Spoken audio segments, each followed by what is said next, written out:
Konnichiwa minasan. Selamat datang diucapkan kepada anda yang mengikuti sesi ini secara langsung dan juga anda yang menonton setelah live stream ini berakhir ke sesi kolaborasi STOMACHOFCHAOS.com bersama laman pop culture suka ramai BuzzPopTV.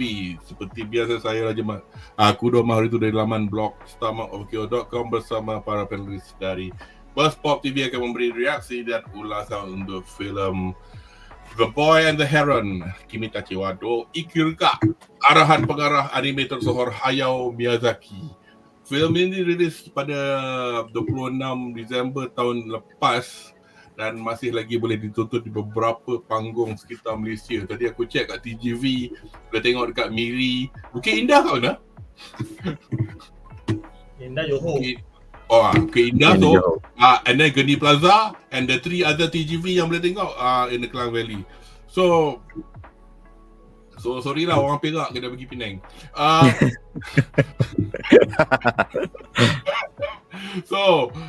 Bersama saya malam ini panelis terdiri dari first of all Hadi Abdul Hamid. How are you, man? Hi, what's up, bro? How you doing? What is up, my good people? Yes. Let's do this. Kita bedah ke The Boy and the Heron kepada semua orang yang mungkin ada berasakan heron dengan filem ni. Inilah dia. Faham.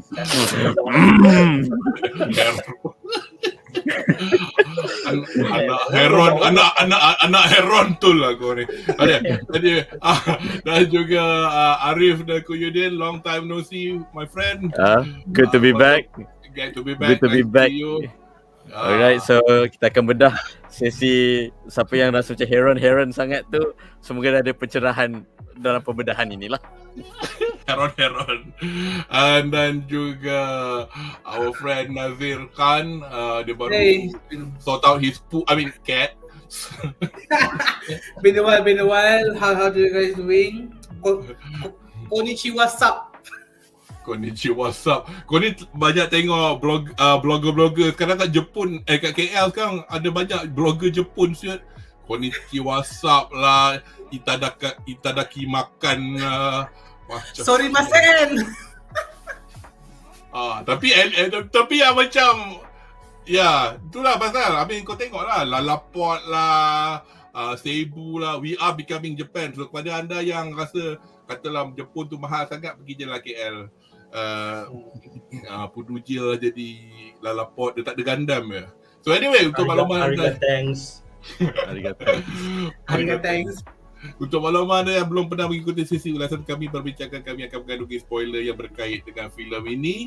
Dan juga kepada anda yang menonton sesi ini setelah live stream ini berakhir, sila langgan kepada laman YouTube STOMACHOFCHAOS, Hadi Abdul Hamid dan BuzzPopTV supaya anda tidak ketinggalan untuk menonton live stream kami yang akan datang. Dan jangan lupa untuk tenyeh butang like. Tapi just a quick introduction sebelum kita ke segmen kita yang biasa, which is reaksi satu ayat. Mari kita mengenali sutradara Hayao Miyazaki secara ringkas. Jika anda seorang peminat tegar anime, sudah tentu anda akan mengenali Hayao Miyazaki, salah seorang daripada 3 tidak seorang pengarah dan penulis animasi Jepun yang tersohor masa kini. Dilahirkan pada tahun 1941 di Tokyo, Miyazaki merupakan anak kedua dari 4 orang kepada Katsuji, seorang industrialis kapal terbang perang, dan Yoshiko, seorang suri rumah yang tegas. Satu sifat yang memberi impak kepada Miyazaki di mana ibunya telah memberi inspirasi kepada beberapa watak dalam penulisan beliau. Selepas menerima ijazah sarjana muda beliau di Gakushuin Daigaku di Tokyo, Miyazaki memulakan pekerjaan pertama beliau di Toei Animation pada tahun 1963 sebagai seorang in-betweener.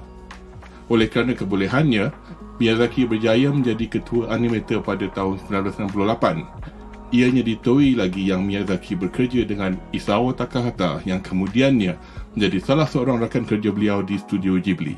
Selepas meninggalkan Toei Animation, Miyazaki berganding bahu dengan Takahata mengarah siri suka ramai Lupin the Third di studio Tokyo Movie pada tahun 1971.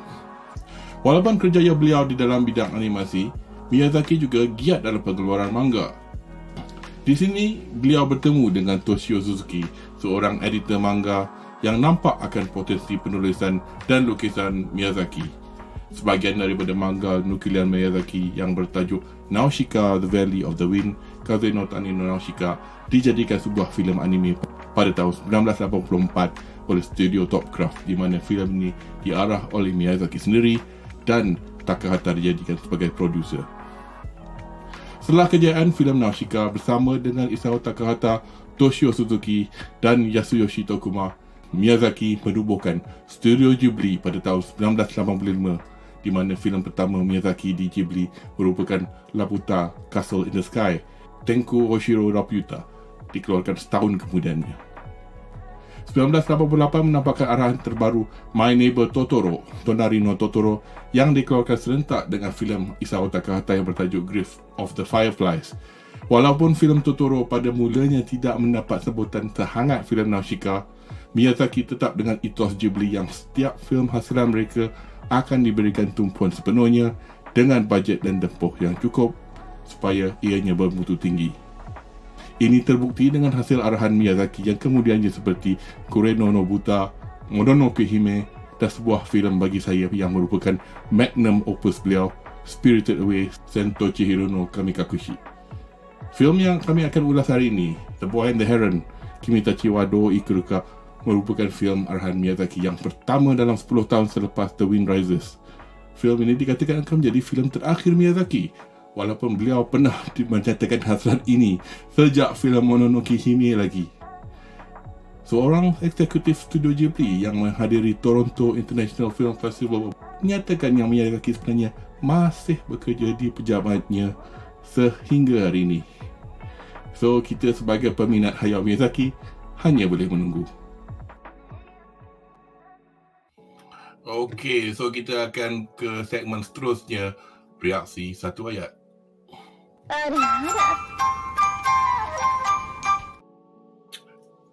Okey, reaksi satu ayat saya, seperti biasa setiap wayang Miyazaki, you just go for the ride.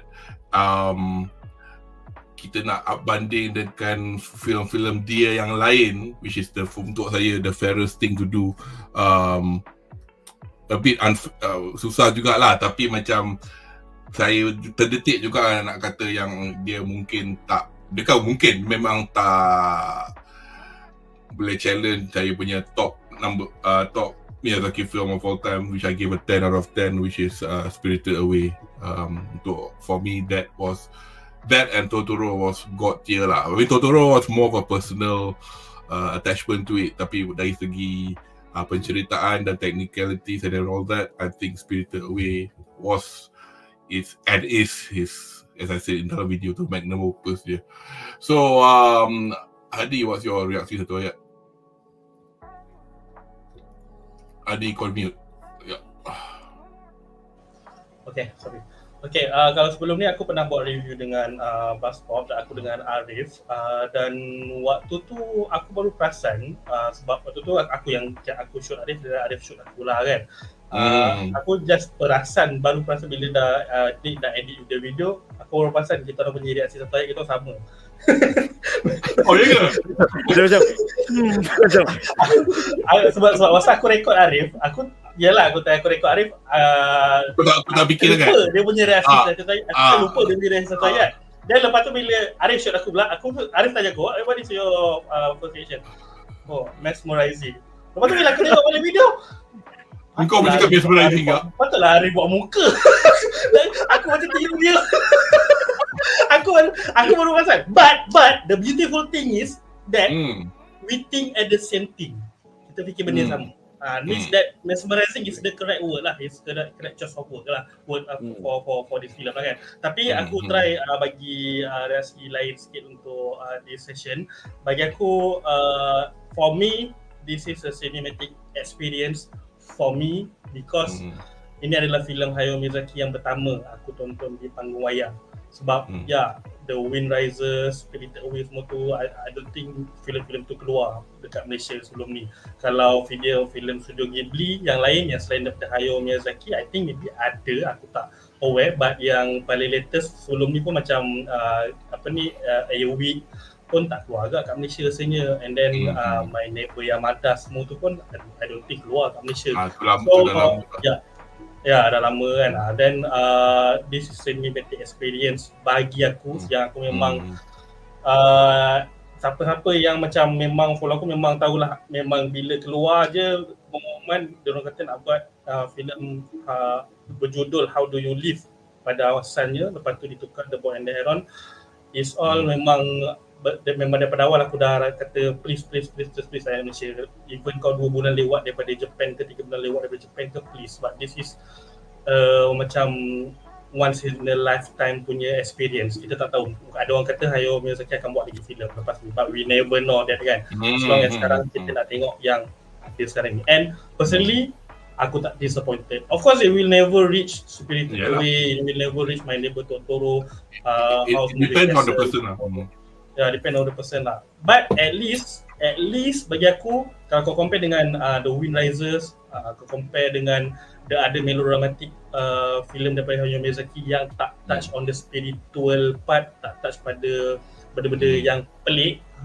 So untuk filem ni dia macam bagi kita homage juga pada Spirited Away, pada Princess Mononoke, pada House Moving Castle. Means that bila kita tengok, we know, kita dah tahu dah, yes, this is Hayao Miyazaki punya filem. So bila aku dah dapat benda tu, means that I cannot complain much about it. Kita tak boleh nak expect dia lebih bagus daripada Spirited Away ke benda ke, as long as, because this is his own thing, this is his own genre, tau. So dia punya tema tu pun lain dengan konsep, dengan filem lain. So overall this is a really great cinematic experience to me, and I'm really glad watching it in the cinema untuk filem ni. Dan aku menantikan. You brought your kids? No, yang ni aku bawa kawan aku tengok dengan Ariff juga. Ariff bawa kawan dia. Do you think you're gonna bring it? Do you think it's suitable for your daughters to watch or whatever? I mean, not really. This film is not. Even though it's animation, tapi the theme is too heavy.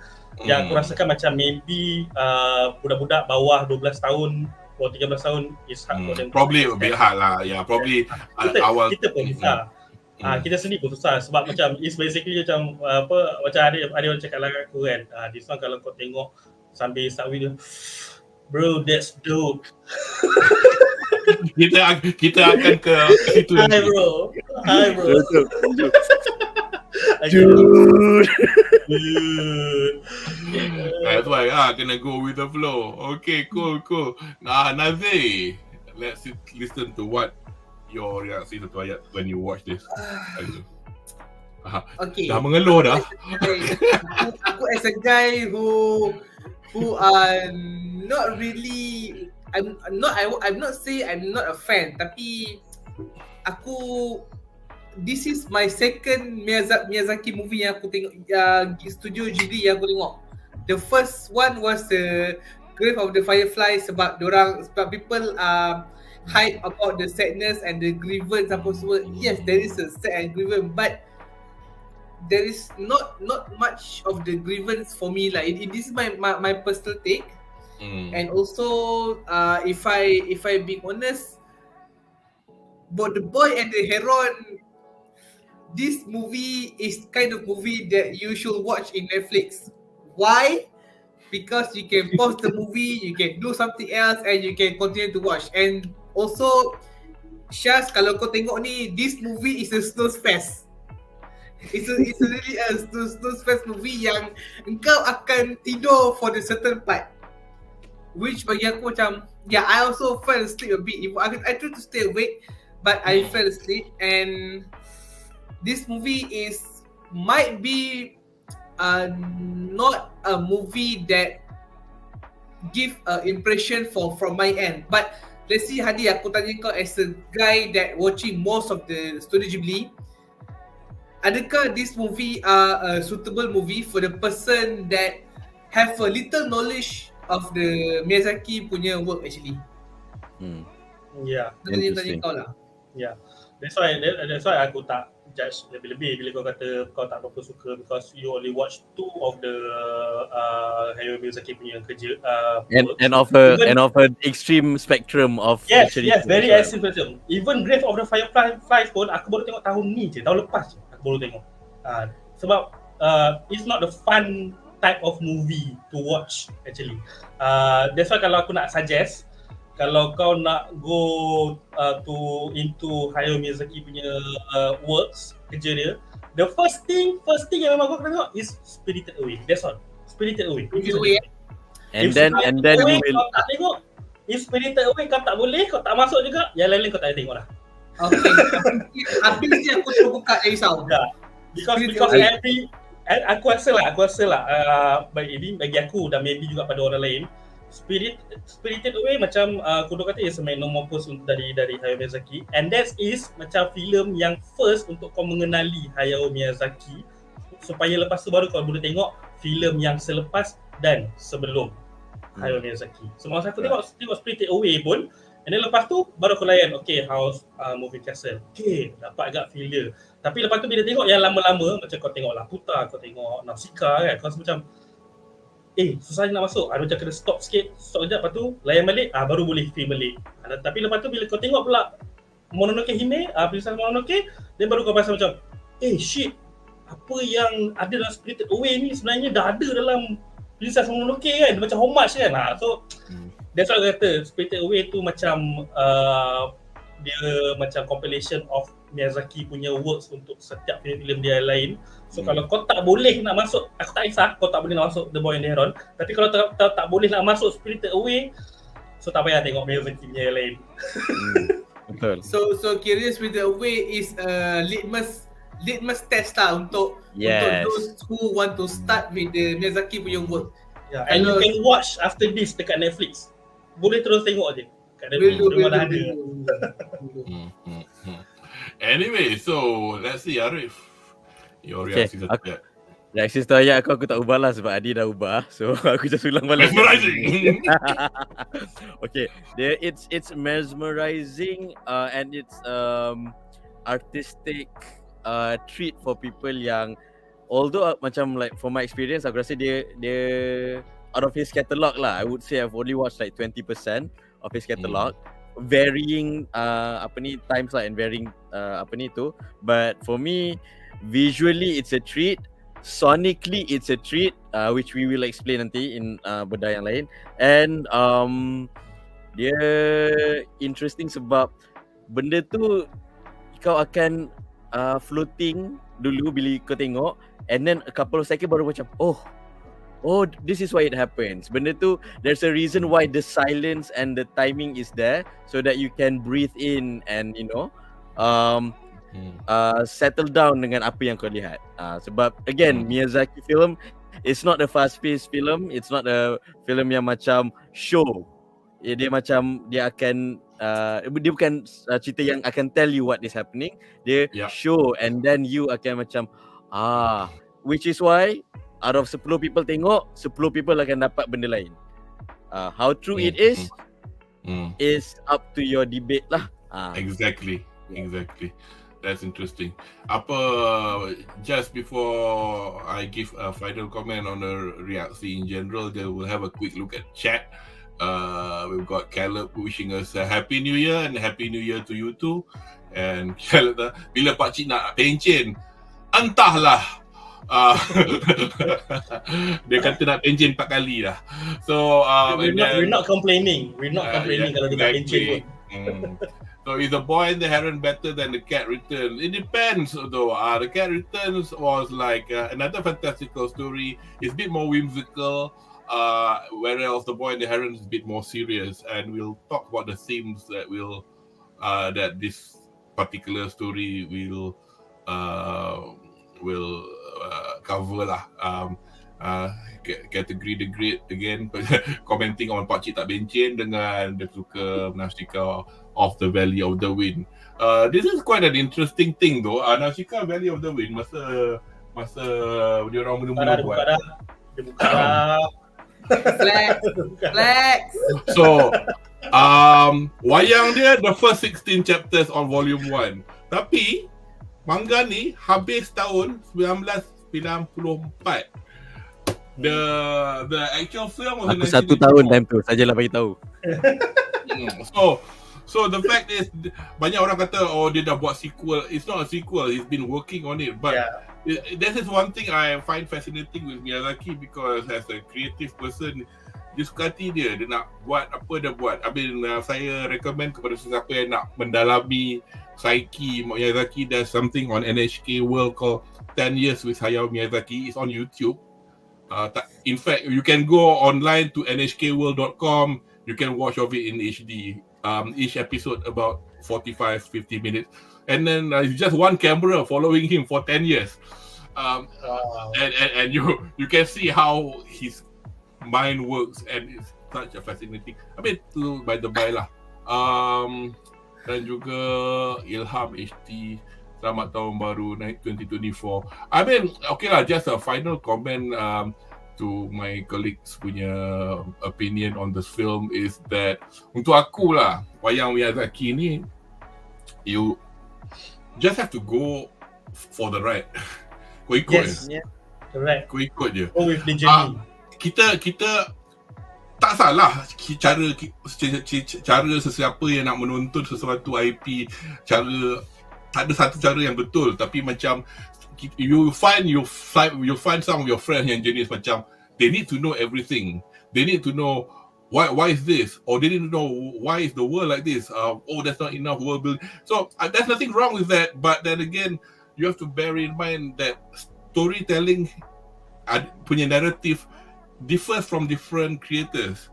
I mean, macam for example, if somebody yang dah tengok my little my little description for this live stream, aku itu divided to act 1, act 2, act 3.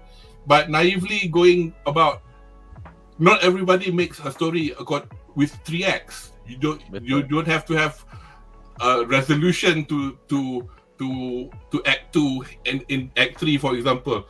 Banyak for example,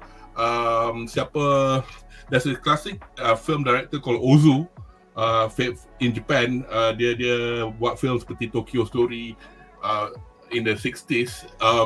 I mean, Miyazaki sometimes follow that kind of thinking of storytelling, in which siapa tadi describe something, was it Ariff yang cakap, or was it Hadi yang cakap, dia tak tunjuk tapi you don't have to see it.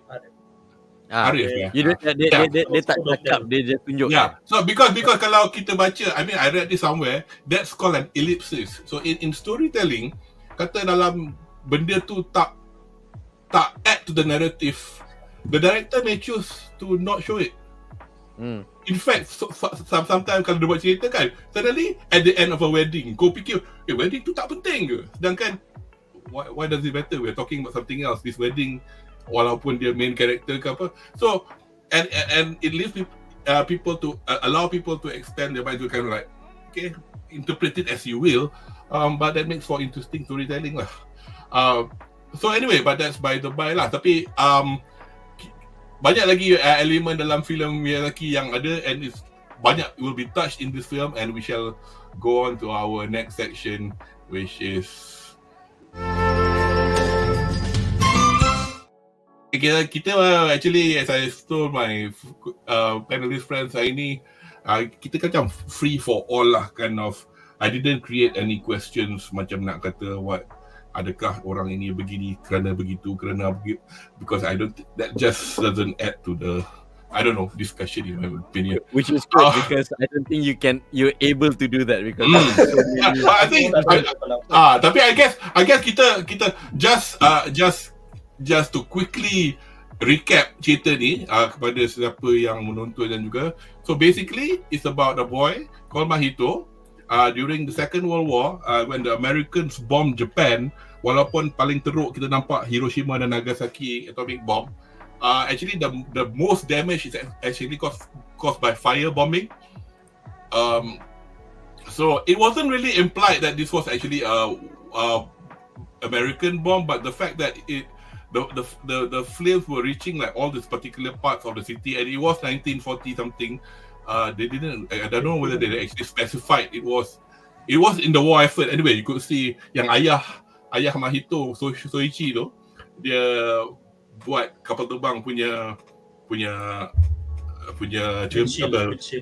windshield kan. So it is during World War II, and his mother died in the fire because she was in hospital.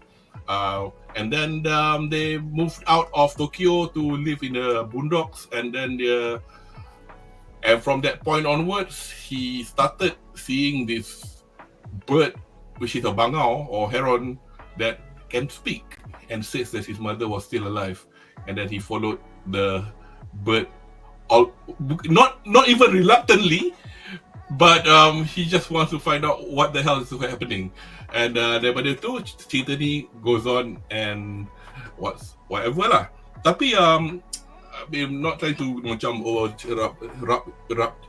rub your chin to go like, oh adakah ini korang rasa apa tema paling basic cerita ni? Who want to go first? I'll go first. Yeah, go ahead. I think the main theme is resolving trauma. Sebab daripada yang aku nampak is that kita tengok daripada first dia sampai ke kampung tu, budak ni budak yang sangat pendiam, very guarded, very numb lah. Dia macam apa-apa jadi macam okay, apa-apa jadi okay. Tidur-tidur fikir pasal mak dia, so dia okay. Dia even when you say like dia tak ada rasa takut pun nak follow the heron, dia just pergi je, dia ikut. Dia macam budak yang nak feel something. So right now dia feel curious, so aku nak pergi. Lepas tu tiba-tiba burung ni bercakap, which aku pelik juga. The rest of the house in a way macam I've got nothing to lose. I lost my mother.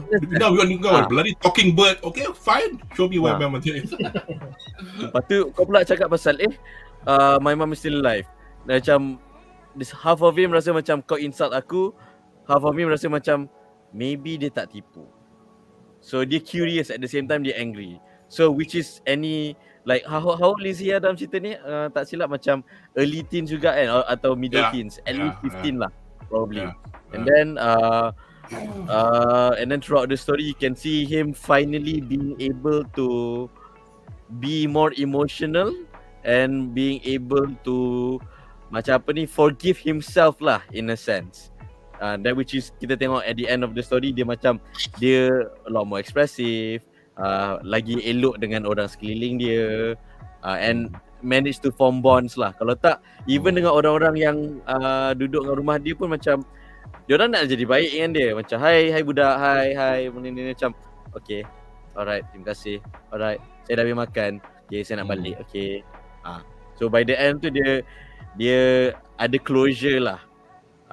So that's basically lah trauma healing in trauma lah.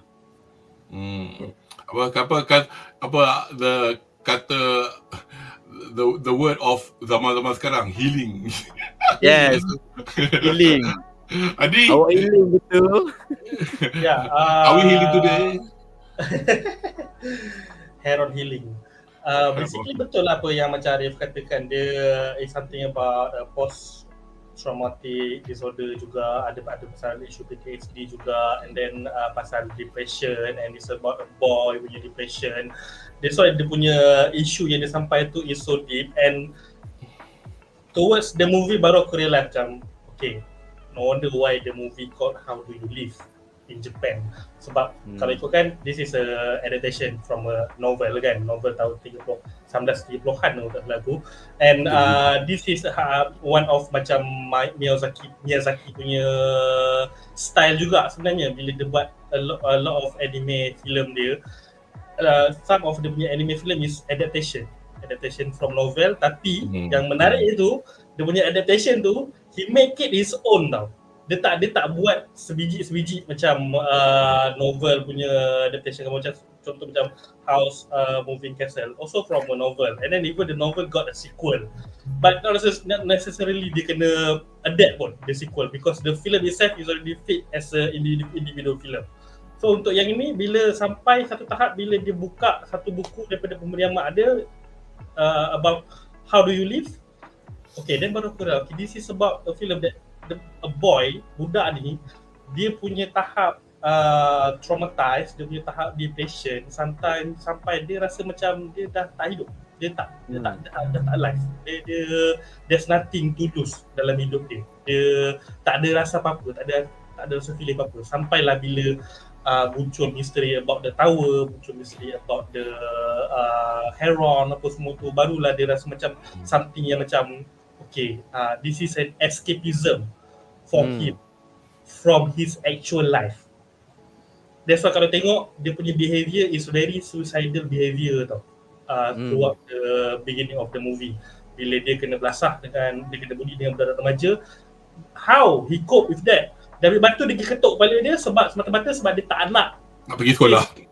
Tak nak pergi sekolah sebab dia tak nak bapa ada question lebih ke pasal kau belasah kau semua.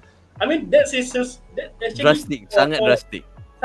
Dia sangat drastic. It's so dark, and memang kalau this is not an anime, kalau this is not a live action ke apa ke, it will be like macam psychological type of film tau, yang try to analysis teenagers punya behaviour. And kalau perasan dalam keseluruhan filem ni, dia punya traumatize dia tu is not just about his mother. Everything that happening in his life is not suitable for a teenager. Semua ni adalah challenges untuk seorang teenager. First, lepas mak dia mati, lepas tu bapak dia kahwin dengan makcik dia pula. Dah lah makcik dia pula muka macam mak dia. At first macam dulu dia kata dia looks like macam mak dia kan. Mula-mula kita tengok macam okay, maybe there is something warm about that, but it's not, because the fact that his auntie looks exactly like his mother but not his mother make him feel much more burden with it. Yes. Bagi dia lagi rasa terbeban dengan stres. And then after that kena move out pula, kena move in dekat sebuah estate, jumpa kawan-kawan baru. That's too much to handle for a teenager. Sebab kalau kena ingat juga it's still during war season. Dia still ada macam kena jadi budak yang bagus untuk negara. So it's like weh banyak sial. Banyak muda. Betul. Aku dulu handle PMR je. Kau nak handle aku dulu struggle dengan kawan aku sama ada nak pilih nak jadi Power Rangers hijau atau Power Rangers merah je. Itu je aku punya struggle lah. Jadi kau kena hadap dengan mak kau meninggal bukan meninggal biasa, memang meninggal sebab bakar pula tu. And then contohnya aku ada macam terbaca one of the psychologist cakap bila dia orang tengok filem Inside Out kan. Filem Inside Out dia punya tema dia why Riley jadi macam tu, very different behaviour, because dia kena pindah rumah. Benda tu on the adult part bagi kita rasa macam biasalah, rumah biasa je. Tapi ni dekat luar negara lah, aku tak tahu Malaysia macam mana. Pindah rumah, pindah kawasan, pindah sekolah is the most burdening thing for a kid. Stressful thing for a kid. Sebab kau ada childhood friend kau kena tinggalkan childhood friend kau, lepas tu kau kena pergi buat kawan yang lain lah. That's why dia tunjuk bergaduh dengan budak-budak lain lah. Tengoklah beginning of Spirited Away, Chihiro kan dia orang satu family kena pindah kan. Dia pegang bunga daripada kawan-kawan dia, bye-bye. Semua kena happy di tempat baru. I mean so basically the team tu dah macam quite familiar dah dengan apa yang Miyazaki bawakan. But yes, cuma bila kita tengok kita punya first ride dekat dalam filem ni, kita tak akan nampak benda-benda tu sangat tau. Kita akan nampak lepas kita keluar wayang, lepas tu kita fikir balik. Sebab masa aku lepas keluar wayang pun I don't really get it at first. Betul. It's just because of macam the passing of torch from an old man to a younger guy, from a old generation to the new generation. That is also part of the theme. But apa yang korang fikir, apa yang kita fikir about this film during the film, apa yang kita fikir, maybe this is that. Tak semua tu salah tau. Tak semua tu salah. Every opinion matters tau dalam filem ni tau. Kalau kau nak kata filem ni adalah tentang old generation with new generation, this is about post-traumatic incident, this is about stress, this is about teenage behaviour ke apa ke. this is about bapak dia yang tak guna ke pergi kahwin dengan makcik dia yang dilawa ke apa. Semua tu betul. Semua tu betul. Adik bini dia pula tu. But that's the most important thing yang kita kena ada waktu kita tengok filem ni is just follow with the journey. Follow with the journey. That's itu juga apa yang aku rasa ada dalam filem-filem Miyazaki sebelum ni. It's the same thing. Kau imagine kau tengok dia punya start, macam mana daripada start tu and how we get from the end at the end. Macam bila kita pergi kat the end, kita dah terlupa pasal start dia. Starting dia. Macam kita tengok Spirited Away kan. Spirited Away awal-awal kita tengok Chihiro just dalam kereta dengan mak bapak dia apa semua. Suddenly dekat ending, spoiler alert lah. Dekat ending betul. Jadi lain. Kita macam tengok balik, oh shit. Kita dah terlupa lah dia punya starting dia tu sebenarnya is a very simple thing.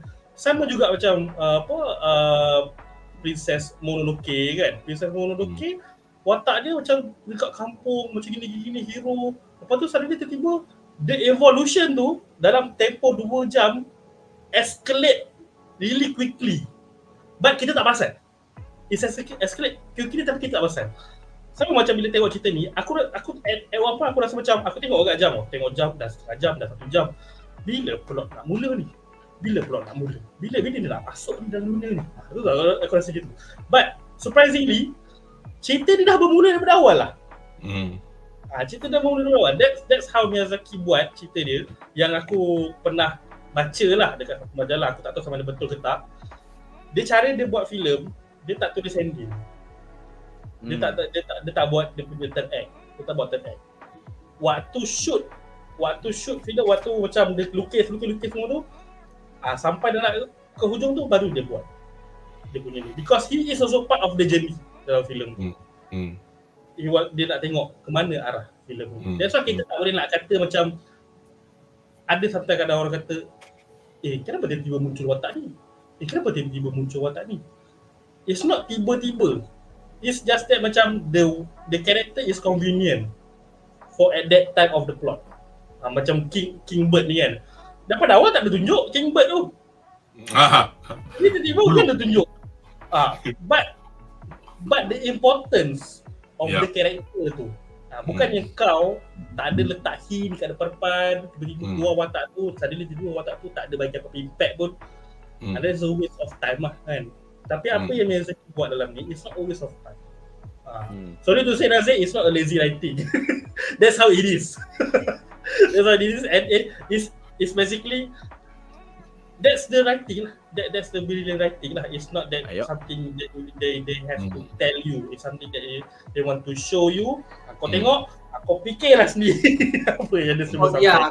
Calling it lazy writing is unfair lah, because it's a different type of writing lah yang biasa yang yang we usually read, usually we experience, and for this one, if I being honest, for the team itself, I would say it's Mahito punya adaptability that evolved from the first until last. This is from the positive perspective yang I can get it in this movie lah.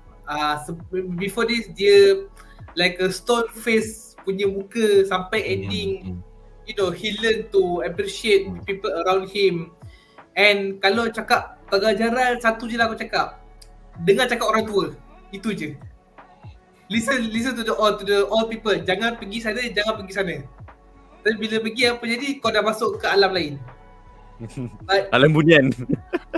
Alam bunian. But across the journey, yes, the animation was cantik. Memang lawa. Memang, you know, Studio Ghibli punya quality is a whole different level. Kau pergi Ufotable ke, kau pergi Mapa ke, kau pergi Vic ke, tak boleh beat this kind of level. Sebab Miyazaki, dia ada satu perangai dia. Aku dah tengok satu macam screen grab of the 10-year NHK tu. This one back to 2015-16. Dia pentingkan kehalusan, a finesse in his work actually. And dia punya perangai memang selagi kerja tu tak puas hati, buat lagi. Do the shit. Ulang. I will start again. So selagi dia tak dapat kepuasan tu, dia memang he won't simply draw his pen. Pernah there is one masa tu dia baru pagi-pagi tu dia masuk studio, dia cakap hello dekat studio tu, and cameraman cakap, kenapa kau cakap hello sedangkan studio ni kosong? Oh, kita cakap pada penghuni. That's how much Miyazaki respect to the spiritual world. Spiritual world. So dia ada that kind of deep of respect yang dia boleh translate in the animation and the writing. But although there are some part yang bagi aku macam could be better in term of writing, tapi I don't want to say much sebab I know some people will be disagree. But you know, macam kau cakap Hadi, it's not a lazy writing but only a different type of writing. And aku perasan dalam movie ni, aku rasa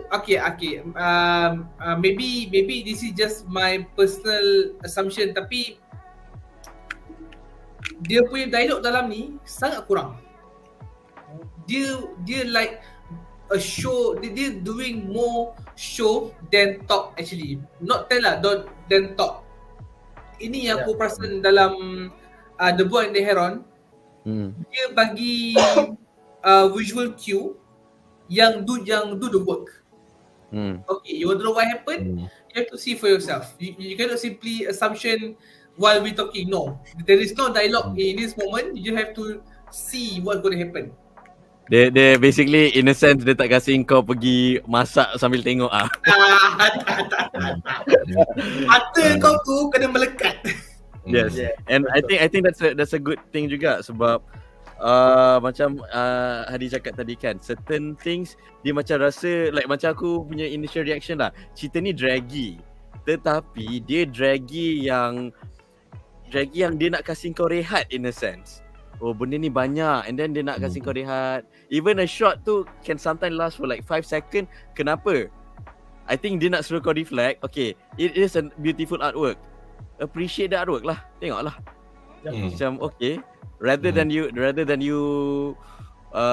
macam okay, kenapa shot ni nak kena macam ni? At the same time, atau kenapa ada pelikan? Kenapa ada burung nuri? Kenapa tak ada burung halang? Kenapa tak ada gagak? Kenapa tak ada ayam? Itu pun kita tak masuk lagi kenapa burung-burung ni yang kita pilih dalam filem ni, which is probably a symbolism in itself. Sebab Miyazaki kan level dia punya deep sampai I don't know where it goes. And sometimes bila kita ingat deep pun dia tak deep sebenarnya. Dia kata this feels like a Tool song. Anyway. So macam bila aku tengok ni pun another theme yang aku perasan is that I've read this somewhere. I think it was mentioned that this is actually a love letter to himself kot. Sebab benda ni banyak parallel to what happened to him in real life. Sebab you have to realise most of the story yang dipakai, the protagonist is usually a young lady. Yes. But why is this the boy? And there, so macam you have to wonder, is this some self-insert thing that is going on? Which is like from what I've read and like snippets macam it is. And nampak tak dia buat as real as it can. Dia macam real life issue with spiritual undertone. Kalau kita tengok balik kalau kita tengok macam what I've watched is I think I watched Cat Whisper, or I forgot lah, something about the cat, and then kita tengok macam Kiki's Delivery, and then kita tengok Spirited Away. The world itself is very very magical, but this one is like most of the first hour is I think real world, and then baru kita pergi magical, which is not even an actual world. It's very abstract. Yang tak ada law, no magical law langsung. So it's not even the subjective world, you know. It's a real world actually. Because dia selalu kata lagi the origin, ada asteroid musnahkan tempat dekat menara tu. Means that is a real dimension there. Even bapak dia pun boleh nampak pintu terbuka burung-burung keluar apa semua tu. So it's to him is very real. Aku jual yang tengah anakku jadi burung. aku gelak gila. Bapak dia memang crack gila tu, aku tak ada lah. So it's very real. So sama dia. Anakku jadi burung. And then another thing another yang aku sangat happy with, not to say happy lah. Dia macam I like the small tidbits yang aku perasan is that when I watch this, the artwork is very Miyazaki, which is understandable lah. Very Ghibli, very Miyazaki. And the sound is very Ghibli, very Miyazaki. What I mean by sound is the dialogue, bunyi dia punya, I don't know, you call it tuning ke, system apa, is similar to if I listen to Kiki punya film, if I listen to Spirited Away, probably if I listen to Firefly, Graves of the Firefly, bunyi dia sama. And that is a signature for Ghibli. Not even just visual, how the sound, cara dia cakap, bunyi, how the vocal is more prominent than the background pun mainkan peranan. So like this is a treat for a Ghibli fan. And macam macam Adi cakap lah, this is my first actual Ghibli movie yang keluar dan tengok kat wayang in the cinema. So macam korang tengok kat IMAX eh? I don't think it was an IMAX kan. It's a normal. Tapi unfortunately for The Boy and the Heron kat Malaysia tak ada tayangan IMAX. Bukan aku tengok TGV ada kat IMAX ke? Tak ada. Aku baru tengok tadi. Bukan eh? Aku rasa sekarang tengah musim Aquaman. So Aquaman tengah busy. Aquaman lah. Oh yeah, because okay, faham.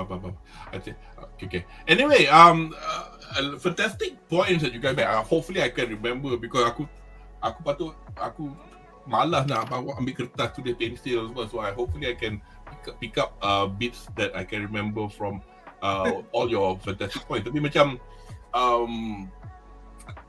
just a slight correction I think on the book. I mean your Hadi is correct that memang dia ambil buku ni tahun 1937. Nama author dia Yoshino Genzaburo is passed on already lah. Tapi cerita dia totally lain. Tapi tema central theme dia similar. I think one of the themes that I guess I asked you guys that what the central theme to The Boy and the Heron is. I think it's one sentence is like regardless apa yang terjadi, you move forward.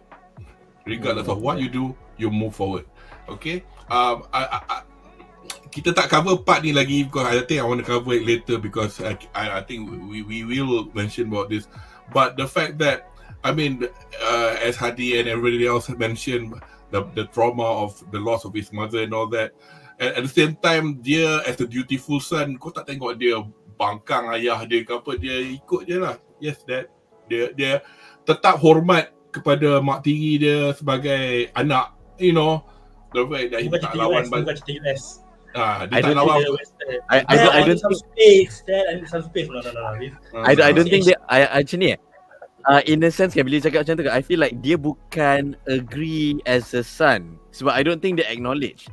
Dia agree as a soldier. As a macam I am, sebab time tu kan very imperialistic, very propaganda. You have to obey as a soldier. Yes, but okay. But I think also as a son in the sense of family yang jenis, because you know we're talking about the early 20th century family unit where yes father, you know, as opposed to yes dad, yes father. Tapi you know he has his own battles inside lah, macam dia nak macam kesedihan dia dan sebagainya, because you know dia tak ada pun pada singkit.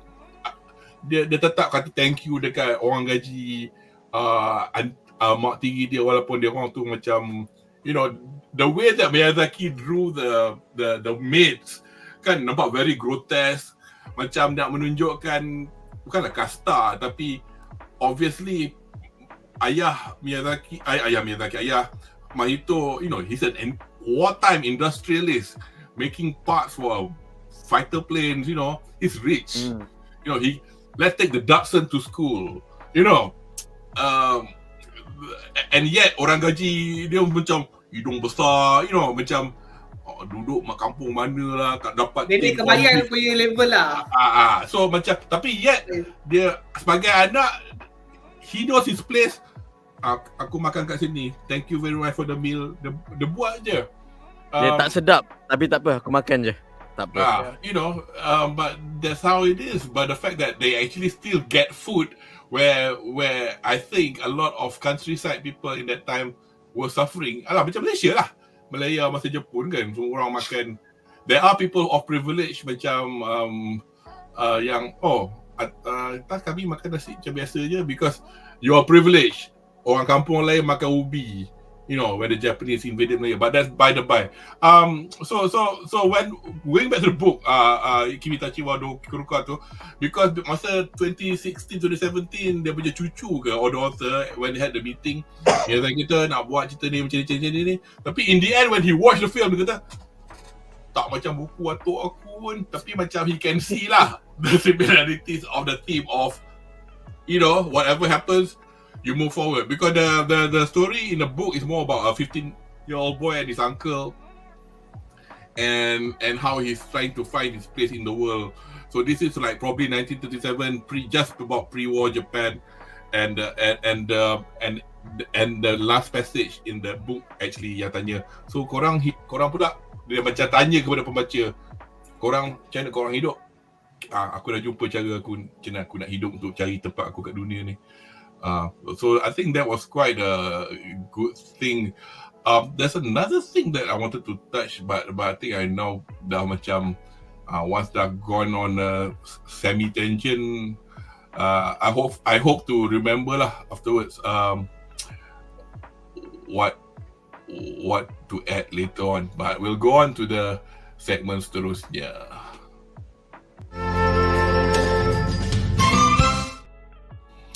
Okay. Dari segi, I mean, this is obviously, it's not fair lah to ask a bunch of Malaysian people, depending on how weak you are, of cultural things that you've noticed, or anything at all, dalam cerita ni yang mungkin kau buat, Miyazaki ni deep, atau just because it's cool and he put it in there. Tapi kau rasa ada tak benda-benda macam kita sebagai orang Asia yang ada commonality dari segi kita punya budaya atau kepercayaan yang kita boleh nampak kat filem ni? Wah, gila punya. Anyway, anybody wants to go? Okay. Dia taklah, kalau sebenarnya ada, sebab satu is Asian things lah kan. Benda-benda Asia ni kan. Is the macam the politeness, the way they interact with people, and then basically macam satu lagi benda yang menarik yang kita boleh tengok dalam filem ni is that Japan is actually on the wrong side of war actually at that time. Yes. Tapi dia tunjuk dia tak touch sangat on the war part ke apa ke, dia tunjuk the environment, the effect of the war, the effect of the war, and then kampung-kampung situ, lepas budak-budak pergi belajar apa semua. Then it's very similar with tanah Melayu. Apa yang tanah Melayu experience during the war juga kan, before the war. It's something like that juga sebenarnya benda-benda itu. So basically the benda yang membezakan antara Jepun dengan tanah Melayu waktu tu is which side of war are we at the time. You're at the time. Tapi the people, rakyat semua yang tak nak terlibat dengan war, kita baik-baik je. Kita sama je. You just want to, kita just cuma nak teruskan kehidupan kita macam biasa. Tapi at the same time bila perang terjadi, so we can see that how dekat Jepun dengan dia punya semangat ketenteraan diorang kena loyal dengan negara diorang. So dia tak kisah dia on the wrong side ke, on the right side ke apa ke, as long as they loyal with their their country, sama juga lah kita. Sama juga dengan tanah Melayu pun sama juga kena mempertahankan tanah Melayu semua. So it's interesting in a way, the common is not there, the similarity is not there, but actually is there juga. Ada juga gitu. So, itu kalau macam daripada sudut zaman peperangan tu lah. Kalau daripada segi macam the afterlife yang ditunjukkan ataupun the Netherlands dekat dalam dunia ocean world tu, pasal burung-burung, I don't really get that macam apa significance apa signifikan burung bayan, apa signifikan burung heron semua ni kan. Sebab untuk kita, kalau kita biasanya macam yang kita very similar is just macam burung gagak, burung belatuk ke, burung the symbolism birds tu tak ada kaitan sangat lah dengan kita. But kalau selain daripada symbolism burung, is something yang macam kalau Nazir cakap tadi, kena dengar cakap orang tua, kena dengar kalau orang tua kata kau jangan pergi masuk tempat ni ke apa ke, jangan masuk. Bila kau dah masuk kau tengok kan dah tak pasal. Dia punya efek tu, macam contohnya bila Mahito pergi ke menara tu, efek ni bukan pada diri dia, efek dia pada mak tiri dia. Sebab mak tiri dia itu satu juga benda yang pantang juga kalau dalam orang Melayu kan kata kan, kau tengah mengandung, kau janganlah kan, dan kau adalah salah satu keluarga, ahli keluarga yang rapat. So bila kau pergi dekat tempat tu, lepas tu kau balik, bila kau balik kau mesti akan bawa sesuatu. Bila kau bawa sesuatu, yang kenanya bukan diri kau, yang kenanya adalah orang yang lemah dekat dalam rumah tu. Orang yang lemah tu adalah mak dia. So itulah dia, kalau lah kita ubahlah benda ni, konsep dia jadi macam orang Melayu, kita tengok dia tentang orang Melayu lah pasal. Okay, dia masuk kampung Munian, dia balik, dia tak ada apa-apa, tapi rupanya dia terbawa something, saka ke benda tu, terkena ke mak dia, mak diri dia yang mengandung, mak dia yang kena sampuk pergi ke masuk kampung Munian tu. So tu bagi aku the similarity is there lah. That's also the reason why kenapa kita boleh relate dengan cerita-cerita daripada Miyazaki ni. Dia punya konsep dia tu tentang tentang dunia spiritual, tentang pasal orang tua. Even orang tua dalam ni pun dia tunjukkan very realistic. Sama juga macam orang tua kita dulu. Nampak je orang tua, tapi dalam dunia perang, benda apa yang diorang cari? Apa yang diorang nak bargain? Pokok. Pokok. Takut tu. Kretek nak kretek ya. So itu the bagi aku dia punya similarity tu on the culture part lah, kebudayaan dia lah, kebudayaan Asia tu yang ditekan dalam filem ni. Itu baru dalam filem ni. Kalau dalam filem-filem lain pun ada juga macam Spirited Away, Mononoke semua tu kan. So dia of course dia akan lebih fokus on the Japanese punya culture lah. Cuma dia punya secara generalnya tu Japanese punya culture tu juga yang macam membuatkan kita boleh relate, sebab kita pun sama-sama Asia, kita pun boleh sama-sama boleh relate dengan dia punya politeness dia punya kebudayaan dia, tertib dia, keadaban dia semua tu. So itulah.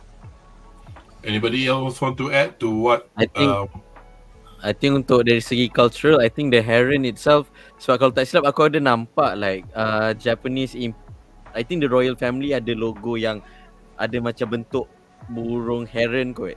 But kalau tak silap heron ni dia macam ada significance where they do like a white heron's dance during one of the festival. So maybe in terms of prosperity, in terms of good luck, which is why probably waktu kita nampak yang the blue heron tu dia ada dekat kampung tu, but tak ada orang halau. Dia macam okay, biar je duduk situ, tak kisah. Dia duduk kat situ, maybe can bring luck apa semua, which is now we know is actually not the case lah. But and then I think sebab I think I saw one of the questions tanya what is the significance of heron dengan parrot. Heron maybe ada cultural significance. Parrot dengan parakeet tu dia macam, I don't know, I feel like the first yang aku nak that pop up in my head is those are invasive species. not native to Japan, and which is why dia jadi dalam cerita ni dia jadi antagonis. Kita kena tengok cerita ni as in the lens of a Japanese person tau. Diorang tak akan kata what they did was wrong. Diorang tak akan address, tapi diorang tak kata yes or no. Tapi kita akan nampak dia very pro lagi in terms of what they did. So without being direct lah. So I feel like Parakeet ni dia more macam nak significant. Sebab Parakeet ni more macam western punya influence lah konon. Tengok how dia pakai baju pun apa semua very western. So I don't know, maybe a slight jab on that. I'm going to like bukanlah stop you, but you've hit the nail on the head because masa korang borak, aku duk buat film fact checking. Have a look at this.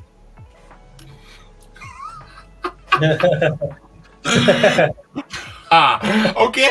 I mean, dia dah keluar. To think that this is a bloody coincidence is a bit unlikely. Let me just hide this first, yeah. Okay. Feral. Dia dah jadi feral.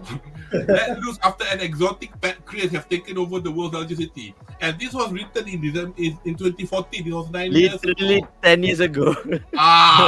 So whether or not Miyazaki tengah baca paper, okay, this will be our new enemy. Dia kena ingat dia kena ingat Miyazaki is a very random person. I hate parrots. Tapi I think this was quite funny lah. Bila aku macam, hey, I go to so aku basically parakeets because they are from the Himalayan foothills, Saharan Africa. So they are but not Japan. But not Japan. Okay, but tapi as much as tak adalah macam Miyazaki punya depiction of the parrot gang tu of a particular parrot type, tapi the fact that this has happened, I find it a bit terlalu can't be a blooming coincidence. I got a feeling, that they have a parrot problem. Suatu bila dah habis film tu, I was like joking to my friend macam, and now they have a invasive species punya problem. Oh yeah, they do, and they have had it for a few years. Okay, sorry, before I go on, just nak macam this time kali ni aku dah ambil some notes lah to answer in fact some of the questions. Deal with some of the stuff that we've discussed in the earlier segment. Nazir, have you got anything else to add with regard to whether you've noticed anything cultural with this story that's relevant? Nothing really from my end sebab aku really try to enjoy the journey. Sampai aku tertidur dalam cinema. I'm sorry. I know I should not be sleep, but I think that's enjoying the aircon. Understandable. I did. And the kerusi empuk. Yeah, I really like snooze myself like 10 minutes a bit. Tapi you know, I understand the story, but there are some like a quiet part yang aku memang mata macam tewas juga lah. Macam melilau sekejap Mata tu betul-betul memang melilau. Aku tak ada apa yang aku nak adding sebab this movie was pretty straightforward. Mahito deal with his grieving, with his macam mana dia nak apa sesuaikan diri dalam tempat baru. And you know, from Stone Cold Face sampai pergi keluar daripada gua pun dia, you know, he try to be more alive than he current state lah. And you know, macam kau cakap, Ariff, is a war era where everything was tough, where everything you must have to be man up. And for some reason, bila dengar korang borak ni, aku rasa macam I can see the relation between watak dalam Grave of the Firefly yang abang dia tu, lepas tu dengan Mahito, sebab they are both try to act tough actually. Man up more. So they both try to man up. Tapi kalau dalam Grave of the Firefly, abang tu dia ada a stake which is adik dia yang nak jaga. So demi adik dia memang kena Kau kena mematangkan diri. Kau kena, you have to be strong for the sake of your sister. So yang ni pula dia basically in the journey, dia tengah cari the meaning of living actually. Ini yang perasan lah, like the whole journey dia jumpa perempuan misteri ni, dia jumpa mak dia berusia muda, dia jumpa moyang dia. So the whole journey nak mengajar dia erti kehidupan. Macam mengajar, okay, kalau kau pilih jalan ni kau dapat ni, kau pilih jalan ni kau dapat ni.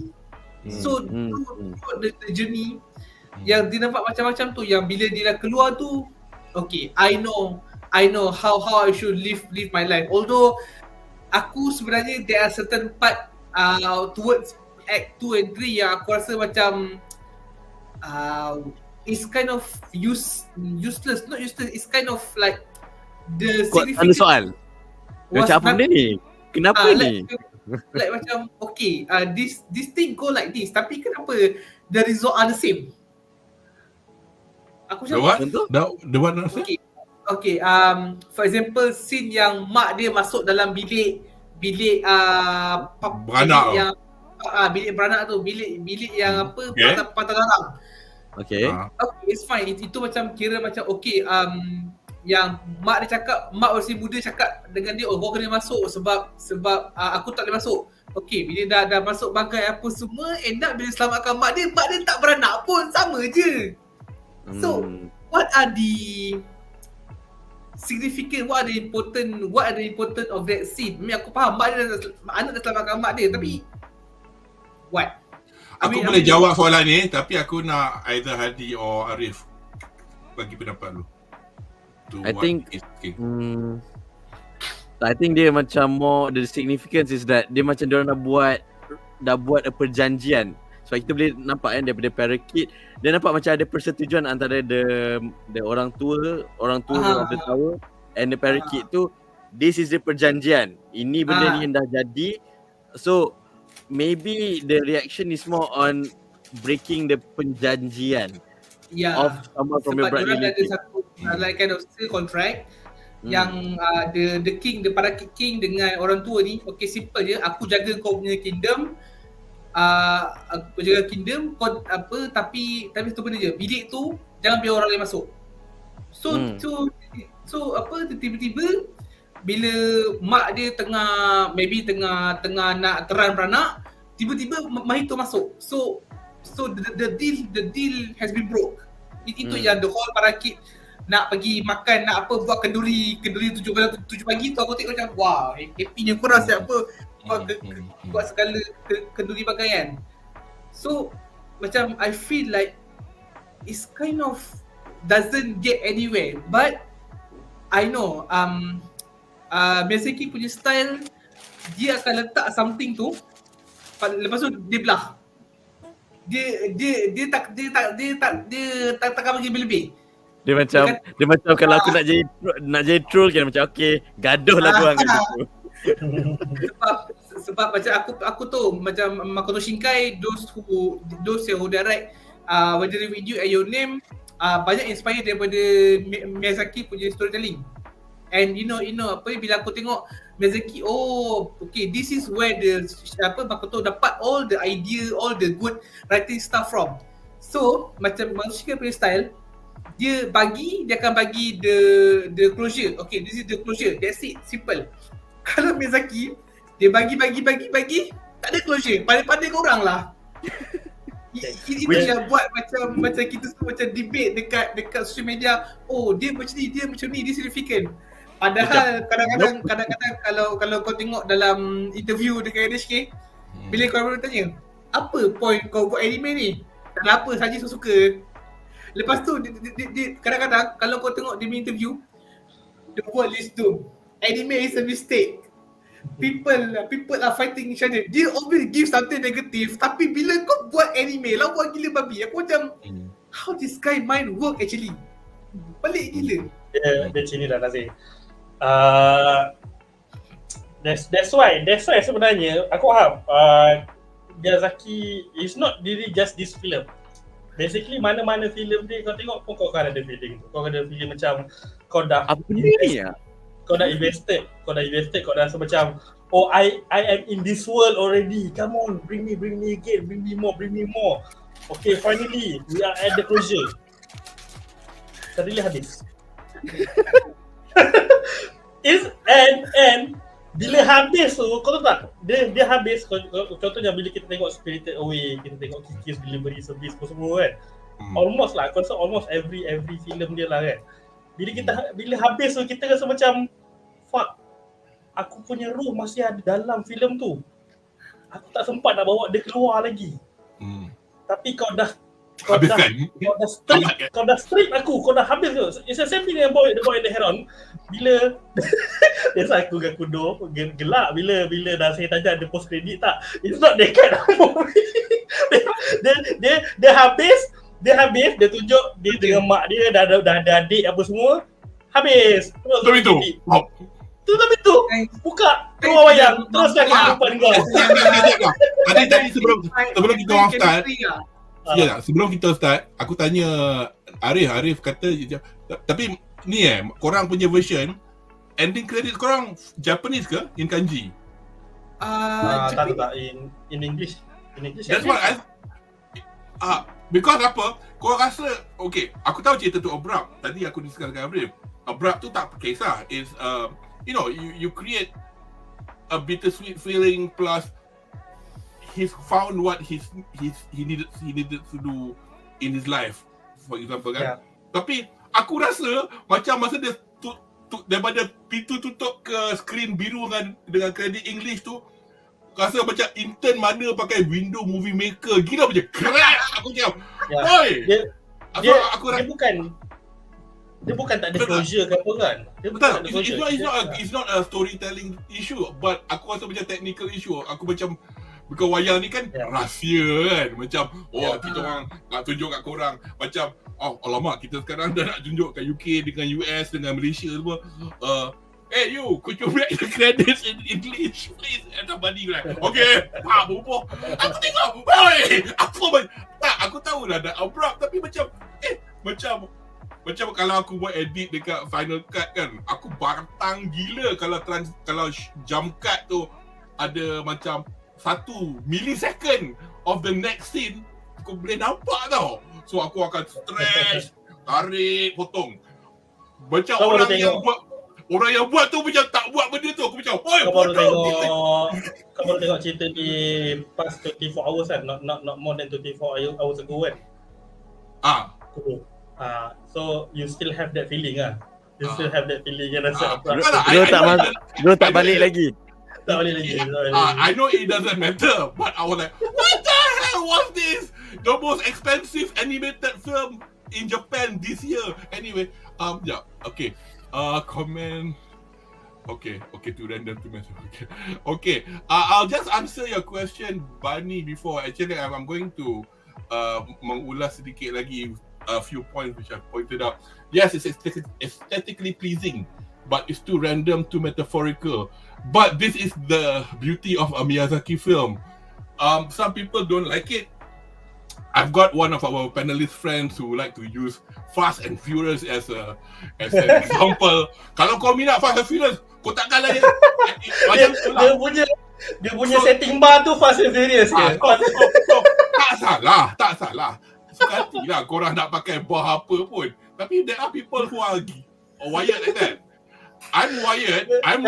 Kalau tanya dia berapa rating anda untuk filem ni? Rating saya adalah Fast and Furious per 10. Sorry Syaz, kau shoot tak sedap lah. Anyway, the point is this. Different people like to watch different things in a different way. Like, I grew up with this guy's films. Yeah. Fair enough. I mean, I'm not giving this film a 10 over 10 either, which I will say my ratings afterwards. But the point being, you go for the ride. You know, there's a lot of things that comes into play. Aku bukan macam aku bayar tiket, aku di pasar lah, aku nak suka cerita ni macam ni. Aku dah grow up dengan dia. Sekarang aku tahu Mamat ni dah 82 tahun. As much as people say, he's still working actually, and he's probably writing the next film. What if he gets ill next year? You know, it took him 7 years to make this bloody film. and surprised that he's still alive. He's a smoker. This guy still smokes. He's not vaping. I was like, full terror, Mama. Apa dia makan aku tak tahulah. You know, I mean, alhamdulillah lah dia panjang umur. Tapi macam, so things like that. So you go like, and then, you know, there's many other things. Which we'll discuss later on dalam bahagian harapan. As much as bahagian hujung is rating, aku ada bahagian harapan. I'm going to mention something about Ghibli in a bit. But you know, there are many things in the balance like that. It's like, so at the moment kan, macam aku rasa ramai orang macam people like me, I call myself an apologist. Bila I like something very much and I give you a side eye if you think it's crap, and you go like, but that's my opinion. It's like, you know, this is an entity that has created all these IPs that you've grown up to love, and you can see all the ramifications of things. This man is getting older. His co-founder is now dead. Isao Takahata, who did the fantastic The Princess Kaguya, though, you know, I mean, he's older than Miyazaki anyway. You know, things like that lah. So macam, and then the fact macam tadi siapa cakap? Hadi, was it you yang kata this is the first time aku tengok wayang Miyazaki yang buat sekarang dalam panggung, bukan aku tengok DVD ke Netflix ke. You know, some people, I mean, people like ourselves will be like, we want to grab all this experience. So macam I admit I didn't watch Totoro. I'm older than these guys, but I didn't watch Totoro in the cinema. But I've watched Spirited Away in the cinema. What? so for example kan, so it's like, you know, that's my take lah. I mean, not taking it from anyone. If people think it's not as good, that's fine. But I you know, it's a given that Actually, at one point aku jadi macam someone yang macam, kau tahu tak orang yang macam tengok Game of Thrones kan, orang yang obsessed with something but actually is too macam overrated lah semua. Sampai aku rasa, what? Kau tak tengok Spirited Away? What? Kau tak tengok Rival? Kau tak tengok My Neighborhood? Aku tak tengok What If second season. Anyway, yet you know, but do I care? I don't. Anyway, I mean, yes, Bani, you made a good point as well to compare other stuff. We're gonna mention it in passing, and sometimes it's a bit difficult to compare everything because I don't know whether my colleague dah tengok Pompoko. Pompoko ni dia bukan directed by Miyazaki. Pompoko aku tak tengok lagi. Pompoko is actually brilliant. Pompoko is a mixture of Japanese punya yokai. Pompoko is not from Miyazaki, right? I know, Ghibli. Dia Miyazaki. Biasa tema pasal pembangunan dan effect dia atas apa environment, and this is the common theme. Berbalik kepada tema yang in general lah, Pak Yami, he talks about the environment a lot. His story is geared. We were talking about did you bring your daughter and you feel that it wasn't suitable due to certain things kan. Tapi macam Miyazaki did say that this film is for kids, but he didn't want it to be a fuzzy kids film like Totoro, kadli tak ada. You know, it's probably something like I don't know how orang Jepun membesarkan anak dia orang, tapi macam I do know for a fact before zaman woke semua ni, benda-benda macam violence is nothing for these kids. I mean, senang kau tengok macam go to Demon Slayer, we got death, blood, beheading, loss of limbs. Budak-budak 4-5 tahun dekat supermarket tengok this girl main piano. Dia masa dia, please. And you go like, mak bapak kau bagi tengok cerita ni. You know, that's why dia kata budak-budak kena tengok. That's why kena faham konteks Miyazaki kenapa dia cakap kids, ini adalah filem untuk kids.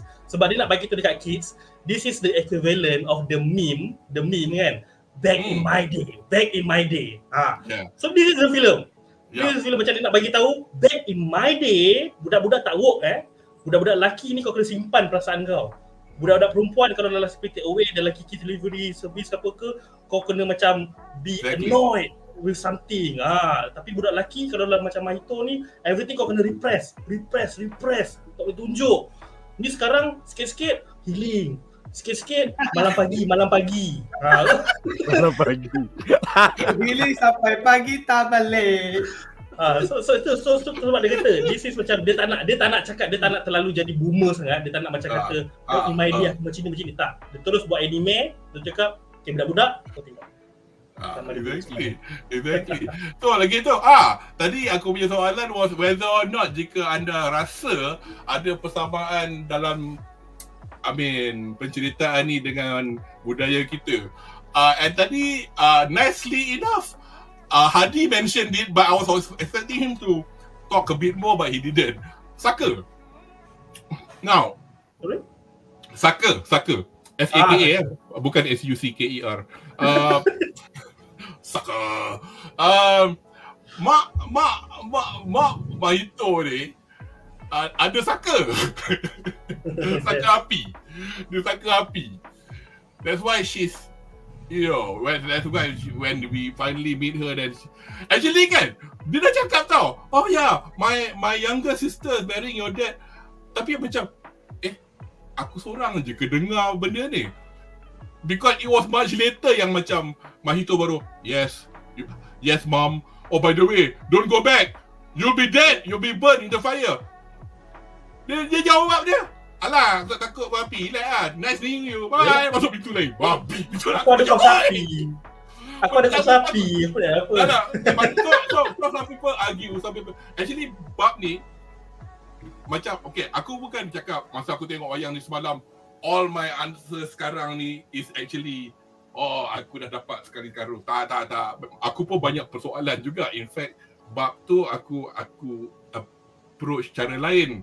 So malam tadi aku macam tanya je borak dengan my sister-in-law, dia cakap dia cakap what do you understand about that particular scene dalam birth scene tu kan, and this is my answer to Nazir's question. Yang dia kata grand uncle dia nak pengganti. I have one more day left. So the person that she's supposed to deliver is to be penyambung saka tu. But now the grand uncle dia say, oh, I got another pengganti here as well, Mahito. That's why he got that dream. Yang masa dia bangun tu, yang dia kena ikat, yang burung tu tengah bukan macam sial. Burung kau nak makan orang. Burung kandung. Kenduri. Betul. So, okay. So mula-mula masa aku tengok bab tu, aku fahamanku lain sikit, because Natsuko dan mak saudara / mak tiri shouted at Mahito, right? I hate you, I can't stand you, you shouldn't be here, blah kan. So mula-mula aku ingat pasal sebelum ni mak dia baik, mak tiri dia baik, but there's something in Japanese culture, kepada anda yang mungkin pernah belajar kat Jepun ke apa, atau whip enough to take notice, the concept of hone dengan tatemae.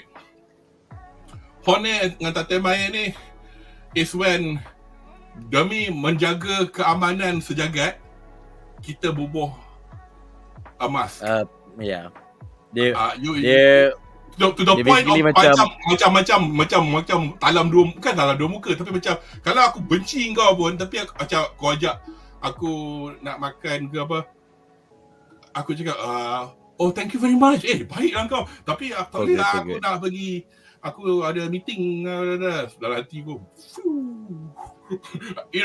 So in a way, as opposed to confronting the person and go fuck you ke apa kan, it created disharmony, because Jepun kan are very cohesive society.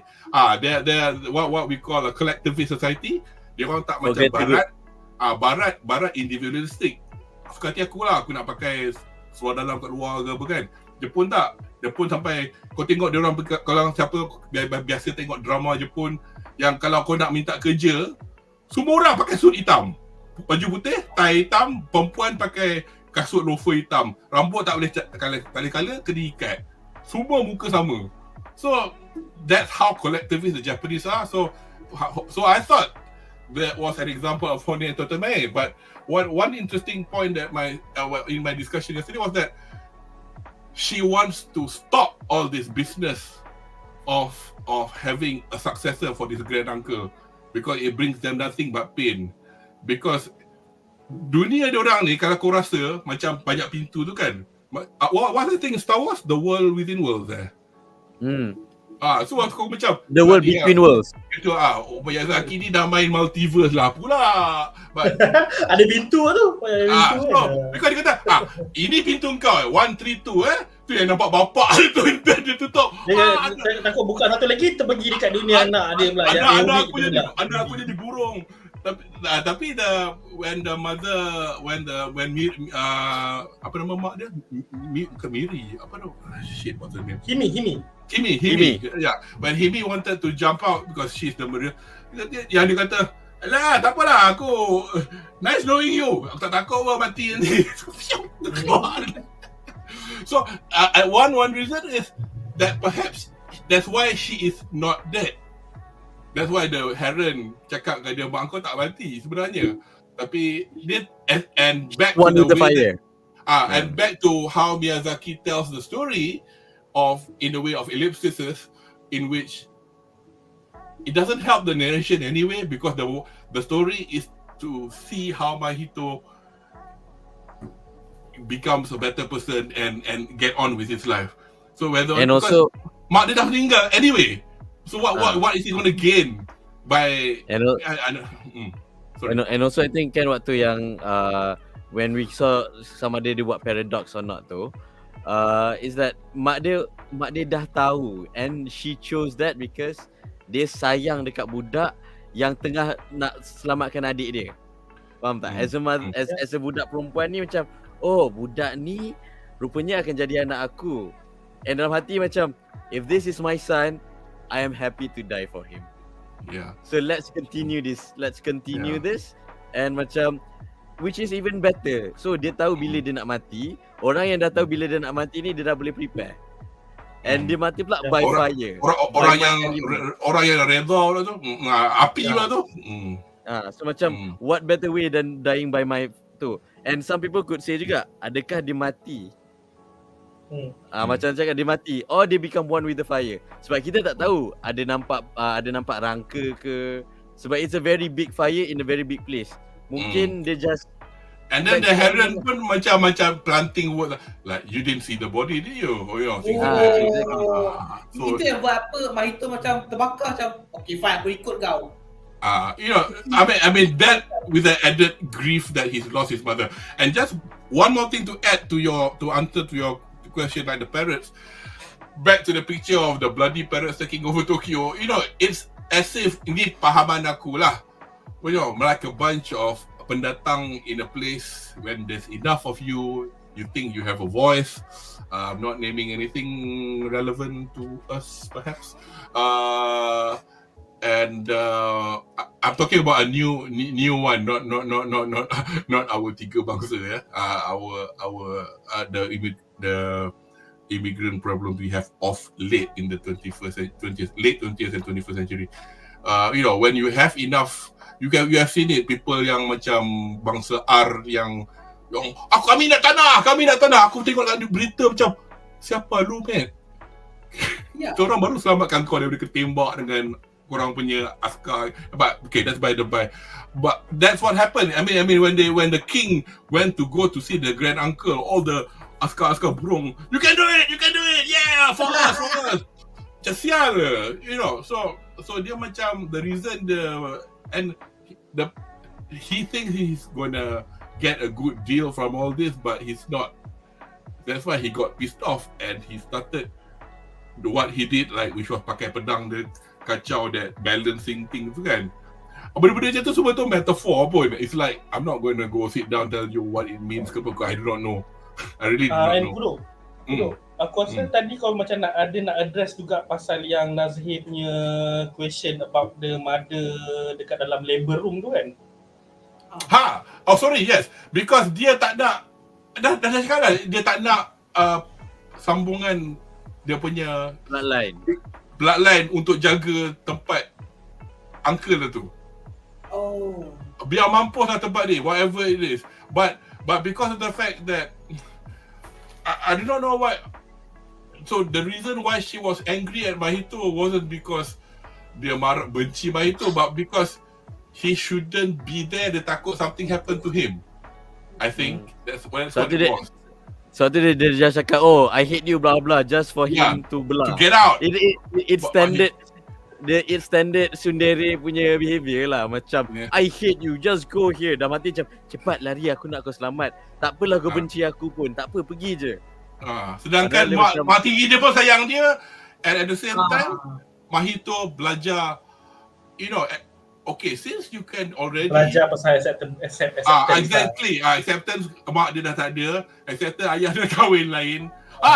Siapa tahu cakap Melayu apa nama benda bila kau punya bini meninggal, kau kahwin adik atau akak dia. Ada apa benda gelaran? Ada. Berganti tika. So here's something you learn today. Berganti itu tika. Untuk yang kahwin dengan adik ke ataupun kahwin dengan orang lain? I think no. It has to be the sibling. So macam like basically your dad marries your auntie lah. Your dad marries your auntie. The reason it's called berganti tika. Kalau lelaki apa? Kalau dengan kahwin dengan adik lelaki je berganti tika mengkuang.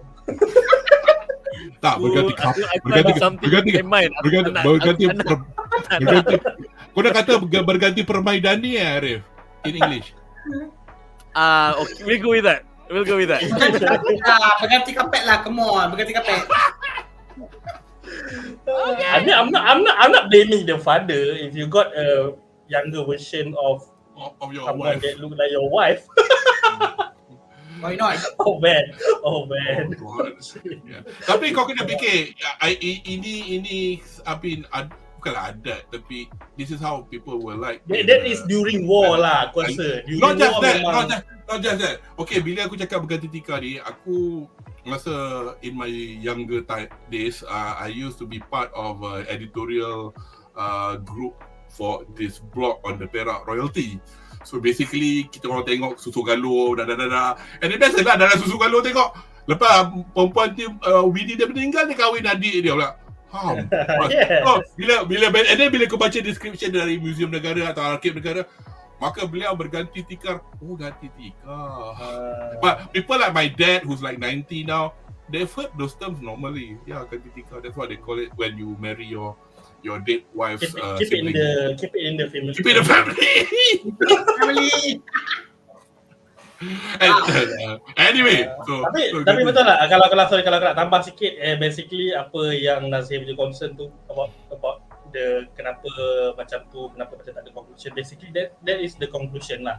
The conclusion of the story is that Mahito bila dia masuk dekat the other world, the ocean world tu, he embraced the acceptance and he embraced to move on.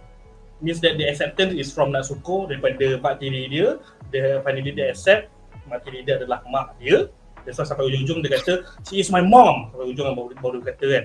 And then lepas tu bila nak lepaskan Himi keluar daripada pintu yang sepatutnya macam Himi akan berhadapan dengan ajal dia, that is the final straw yang dah akan rasa macam okay, apa-apa pun aku memang kena move on. Aku dah boleh terima benda ni. So barulah dia boleh move on dengan hidup dia. And that's how you live. Ada soalan ni. This is quite interesting as well. Which I think where is it? Which is by Bunny again, right? I don't think Himi wants the sucker to continue, but I think what she is she's basically there to facilitate whatever you wanted to do lah. So kalau anak dia nak buat whatever, tapi because the anak has come to the Mahito has come to the realization somewhat similar to the auntie that stop all this bullshit. So in a way he can get on with his life, accept Natsuko as his new mother, let her have the baby, and then they can be a family again and get on with life lah. And it's of no consequence to the grand uncle anyway because he's accepted, he's fit. Dia dah nak mati atau hilang, lenyap daripada dimensi itu within a day, and the parents mampu korang lah. And the parents, aku suka burung, tapi parents tu aku macam rasa gelak pun, dia benci pun dia. Pasal dia orang macam bodoh the way he draw lah, sebab gila. Okay, actually okay, we'll kita go to the next segment, kind of like final segment lah. Kita 3-act kan cerita yang tak ada 3-act ni. Okay, just a quick one,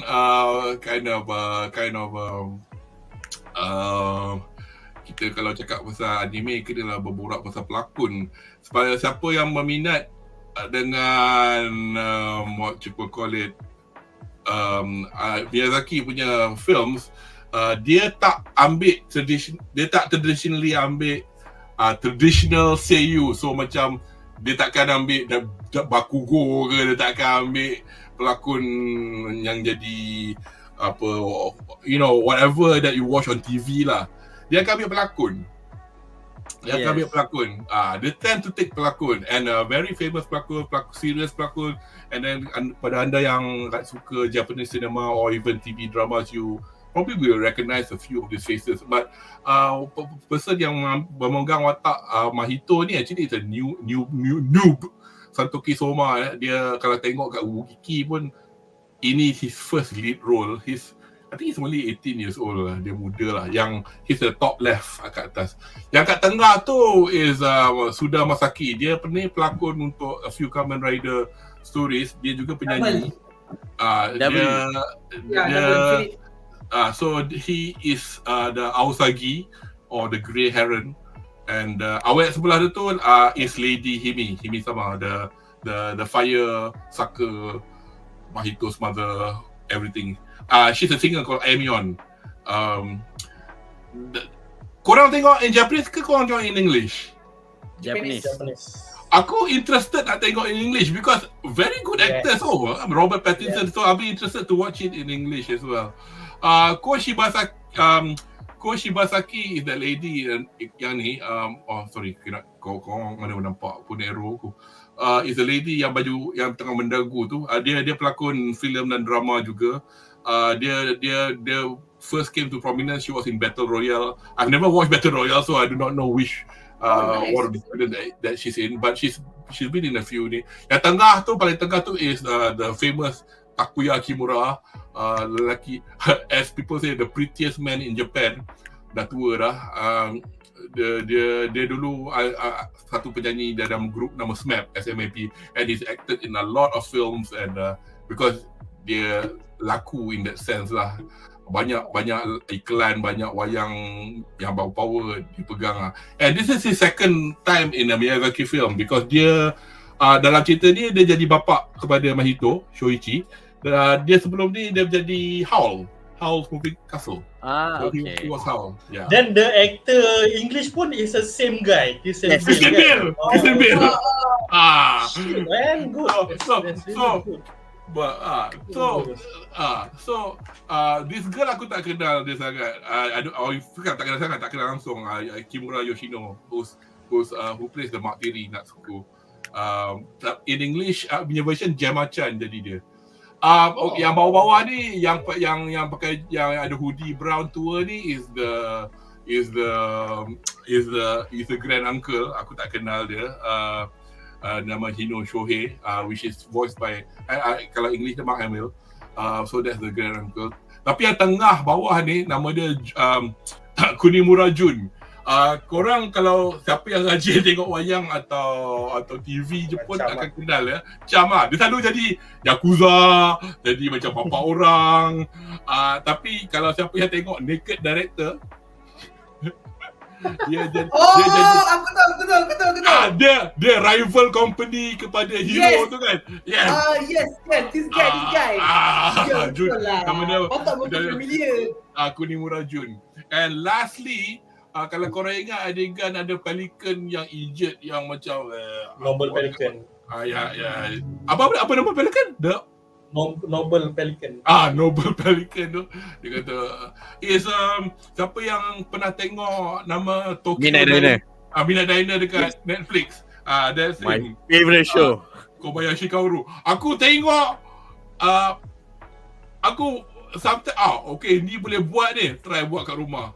Kalau ada babi tu tukar jadi ayam ke apa kan. Dia macam dia kata I can make anything as long as we have the recipe. Aku macam, and then every episode dia best gila, macam dia slice of life sikit lah.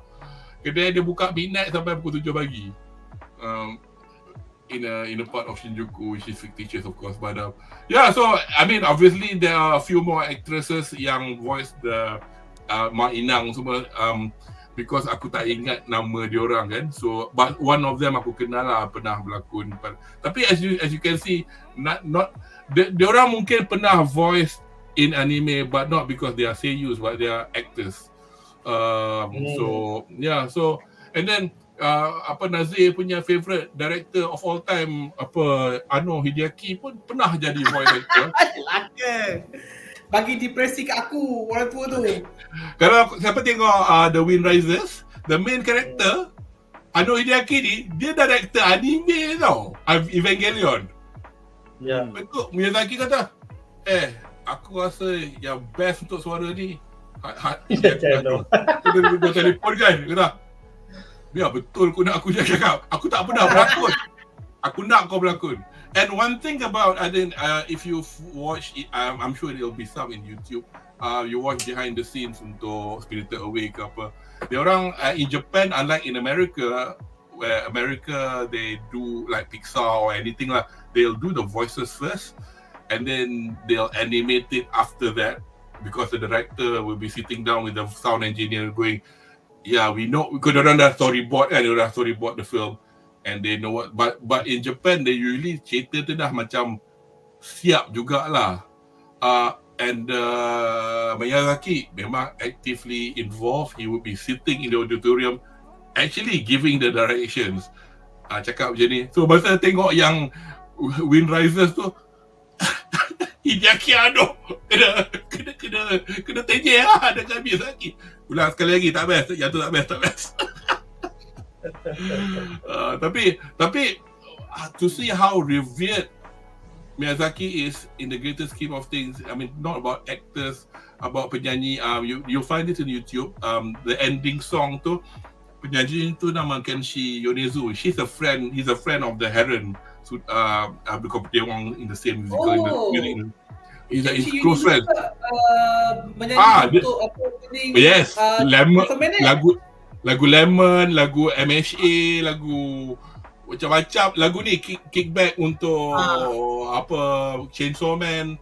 Betul. I mean, so basically he literally said in the interview he almost rasa macam nak mati 2 kali. Satu, masa dapat invitation, kami nak kamu nyanyi. 2, masa dia bawa CD tu bagi Miyazaki dengar depan muka dia. Dia kata masa 2 kali dia memang dia nak mati kata. Betul tengok Miyazaki menangis. Dia macam because you have to bear in mind, as my people say, alah pakcik tua dia apa. Dia macam this is cinema, Martin Scorsese. Aku setuju. I mean, kita kutuk-kutuk Scorsese pun macam boomer apa. Dia ada pedigree lah. Sorry lah, korang yang kutuk-kutuk dah ada apa? Telur. I mean, we can talk shit all we want, tapi it's still Miyazaki. And Miyazaki, they both produce a masterpiece actually. A very very good masterpiece yang takkan ditelan zaman. Yang you can watch anytime that you want. And speaking of which, kudo, aku punya dream nightmare aku. My dream nightmare, bila kita boleh tengok Miyazaki dengan Anno ni collaborate to direct or writing one masterpiece of movie. Tak akan apa ni Anno, kita tahu dia famous dengan dia punya mind torture, and Miyazaki dengan dia punya view yang penuh dengan sedih. So you know, it's only time will tell lah. Okay, kalau nak add the spice, ajar Junji Ito sekali. 3 orang ni. Tapi benda-benda macam tu cakap wet, it's like a wet dream for people to talk je lah. Tapi I can't see anything like that genuinely happening in a sense. I think as a penutup for our discussion today, I mean, we've covered the plot line, we've covered the with regards to I just wanted to add lah the bit where when the grand uncle cakap dekat Mahito yang you know this stones have no malice, but and then he came to a realization, the fact that he hit himself with a stone kan, dia kata ini aku buat, ini bukan sebenarnya aku jatuh. At least he owned up to it, so he's man up, as they say. Number 2, it's not just a matter of him not wanting to go to school, not wanting to face the budak yang bully dia. The malice in there is the fact that satu, not just penipuan kepada ayah dia dan whatever family dia, tapi I bet you he knows his father can create havoc, you know, like get those. Tapi macam sekarang betul dia macam fikirlah, apa baik yang aku buat macam tu, yang kena pun budak-budak kampung, yang dia jealous, budak-budak kampung je tu jealous, bukan salah pasal dia kampung, pasal dia tak ada. Biasalah kan bila kau don't have anything, tengok somebody macam kaya, aku kaya, you feel generally pissed off, rightly or wrongly. So in a way it's not their fault. So the fact that he's owning up to that and say, no, I'm not taking your sucker, whatever, sorry, you do what you want, and then the kepala burung tu, he's basically the fact that kepala burung tu dalam bodoh sombong dia demolish the structure tu, basically Mahito and the mother tiri got what they wanted lah, which is the destruction of that particular universe that his great uncle built. And itulah, c'est la vie lah. Unless you got just one more thing. Tadi kan korang perasan tak dekat ni lane ni ada perkataan Facemi la divina potestate. Perasan tak? Okay, Latin. Aku tadi I had to like literally pause because nobody's commented on it. I pause, I tulis, I hantar dekat Google. Siapa pernah dengar poem by by Dante, 14th century, Dante's Inferno? Well, aku hanya tahu Divine Comedy sebab ada Yes. So it's from Divine Comedy. So basically, it's part of the poem, which is they call dia cerita dia, basic story dia pasal perjalanan Mamat ni daripada kematian, neraka, purgatory is tempat antara neraka dan syurga. So dalam poem bahagian yang kata Prelude to Hell, act number 3, this is written on the gates of hell. And what does it say? No. It's a long 7 stanza punya ni lah. Basically, this is Facemi la divina potestate is rangkap nombor 5, which is basically my maker was divine authority. So because tempat tu was built by the grand uncle, kalau kau tengok pun dalam gambar masa dia buat flashback kan, he was a bit westernized dengan misai melentik dia. Kau kena bear in mind, permulaan abad ke-20 Jepun dan perakhiran abad ke-19 Jepun is what people call the Meiji Restoration, di mana Jepun nak sangat embrace everything western. They started wearing western clothes, start to get rid of old ways like samurai, as you can see from the film or Stories of Last Samurai dan sebagainya. And orang pergi ke Europe and enlighten themselves and all that. So mungkin whether or not when he created that monastery tu, bukan monastery, it's not saying that that tower tu nak masuk neraka, tapi macam it may be that as well. But the fact that that word actually mean my maker was divine authority, so basically trying to show that he's datanglah tempat saya yang penuh dengan knowledge dan sebagainya. I'll just show this tab and this you can see. So that this is the poem lah. Yang huruf ni Facemi la divina potestate. So I find that quite macam seronok jugalah bila kau macam korek-korek. The reason aku macam perasan tadi, aku perasan masa tengok trailer before tengok wayang. Tapi it wasn't until last night masa aku prepare overlay tu, since aku boleh pause video semua tu, tulis lah. Tapi whether or not apa relevance dia dengan Dante's Inferno, whether is, I think dia Miyazaki ambil because whether or not dia nak betul-betul make a reference to the Inferno or secara mendalam atau whether secara superficial, itu aku tak tahulah. I don't think it's a coincidence. That's a possibility. Memang dia gunakan benda itu sebagai reference because the whole ocean world tu is the culmination of the world before life, the world after life, and the world during life. And nampak tak dia macam kalau nak tengok in terms of cultural reference pun, dia cerita ni dia very devoid of any mythology pun tau. Dia macam kau nak kata benda ni Japanese pun bukan, nak kata benda ni Greek pun bukan. Any western Greek ke apa lagi Norse ke tak ada. This just very original. And even then kita tak tahu apa benda ni. Is it really cycle of life ke? Wara-wara ni life yang akan dilahirkan ke? And kenapa ada Exactly. Aku ingat whether are they like souls of human beings, kan? Or kita pun tak tahu whether, walaupun dari segi rupa bentuk wara-wara ni, they are reminiscent of those little rock creatures that you see in Mononoke, for example. You see them as part of little shrines that you get tepi-tepi hutan. Kalau korang, kau pernah pergi Saga Arashiyama kan? Saga Arashiyama. Kau perasan nak sebelum nak masuk bambu tu, kalau kat neighborhood tu banyak juga dia orang simpan patung-patung kecil tu. So nature spirits. So it's things like that lah. So it's kind of like that's the whole masa yang lepas aku tengok wara-wara ni dia adalah soul yang akan jadi human. Malaysia kan. Basically kalau tengok orang naik ke atas tu semua ramai macam sperm sebenarnya.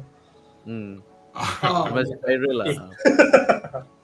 Lepas tu the pelicans akan makan kan. That's basically macam, so the whole world, the ocean world is actually basically maybe is like a womb also, So untuk the wara-wara tu hanya satu je sebenarnya yang boleh jadi. Itu yang jadi yang sangat fascinating untuk aku lah. Macam aku cakap tadi, kalau cerita Spirited Away, the world tu walaupun it's still abstract, it's a yokai-ish spirit world, tapi dia ada rules tau. Dia macam law tu macam you boleh lah, okay dia jadi ni sebab dia macam ni, dia pandai buat magic ni sebab dia adalah dragon. But cerita yang ni, it is so abstract, anything could happen. Tiba-tiba this yang makcik yang pakai baju kuning tu, tiba-tiba dia boleh buat api. Datang mana api ni kita tak tahu. Lepas tu Himiko mak dia Himi fire, boleh buat fire. Daripada mana cerita ni? So kita macam, for me, aku macam adakah aku nak tanya kenapa macam ni, ataupun aku just macam appreciate just let it go. Just let it go. Macam, you know what? This is just fine. Exactly.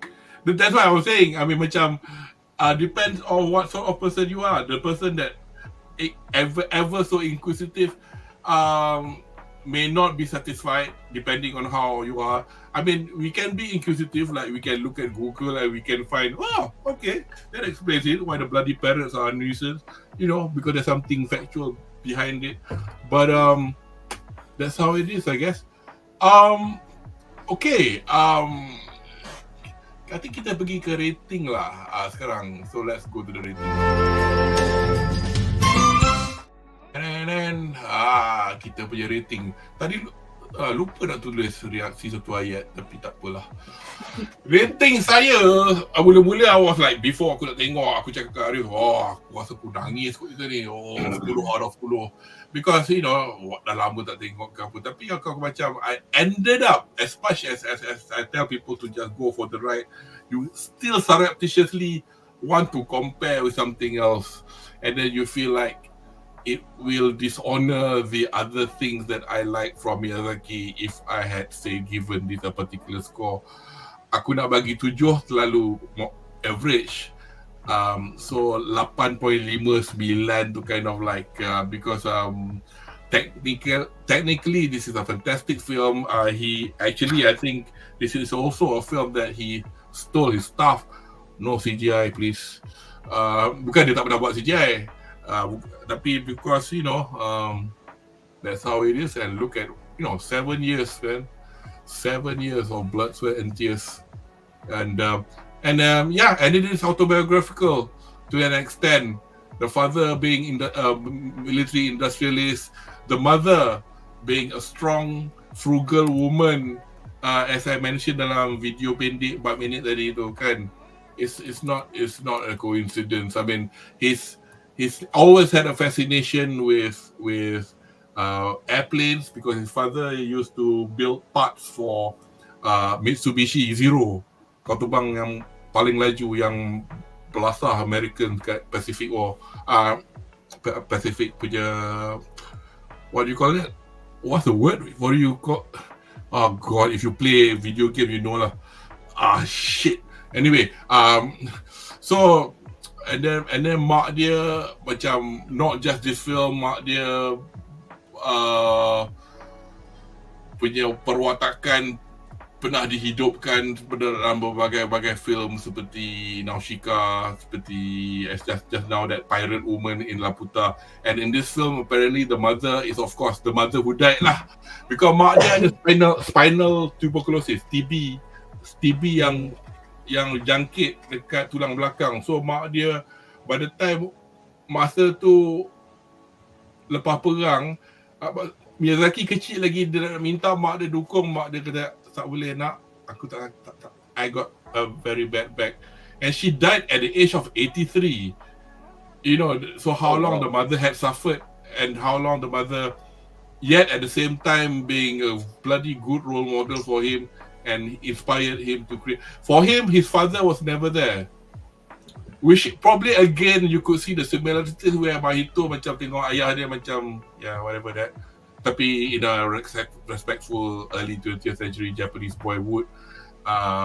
Bapak dia macam tak ada. Actually nak kata tu kat ayah dia pun is not fair. Because he is the same towards his son, Goro Miyazaki, who directed a few of the films in the Ghibli stable. When Goro did his first film called The Tales of Earthsea, Hayao was against it totally.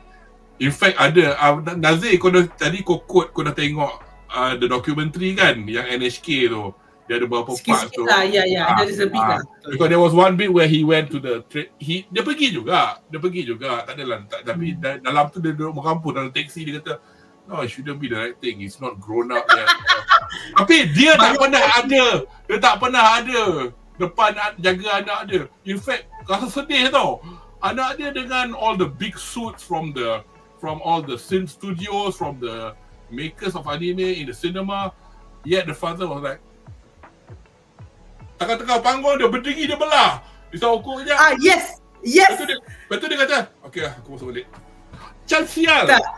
Tak, dia yang aku ingat lagi sebab anak dia pujuk dia tau. Dia kata, "Bapa, kau tengok filem aku." Dia tanya, "Kenapa kau buat filem ni?"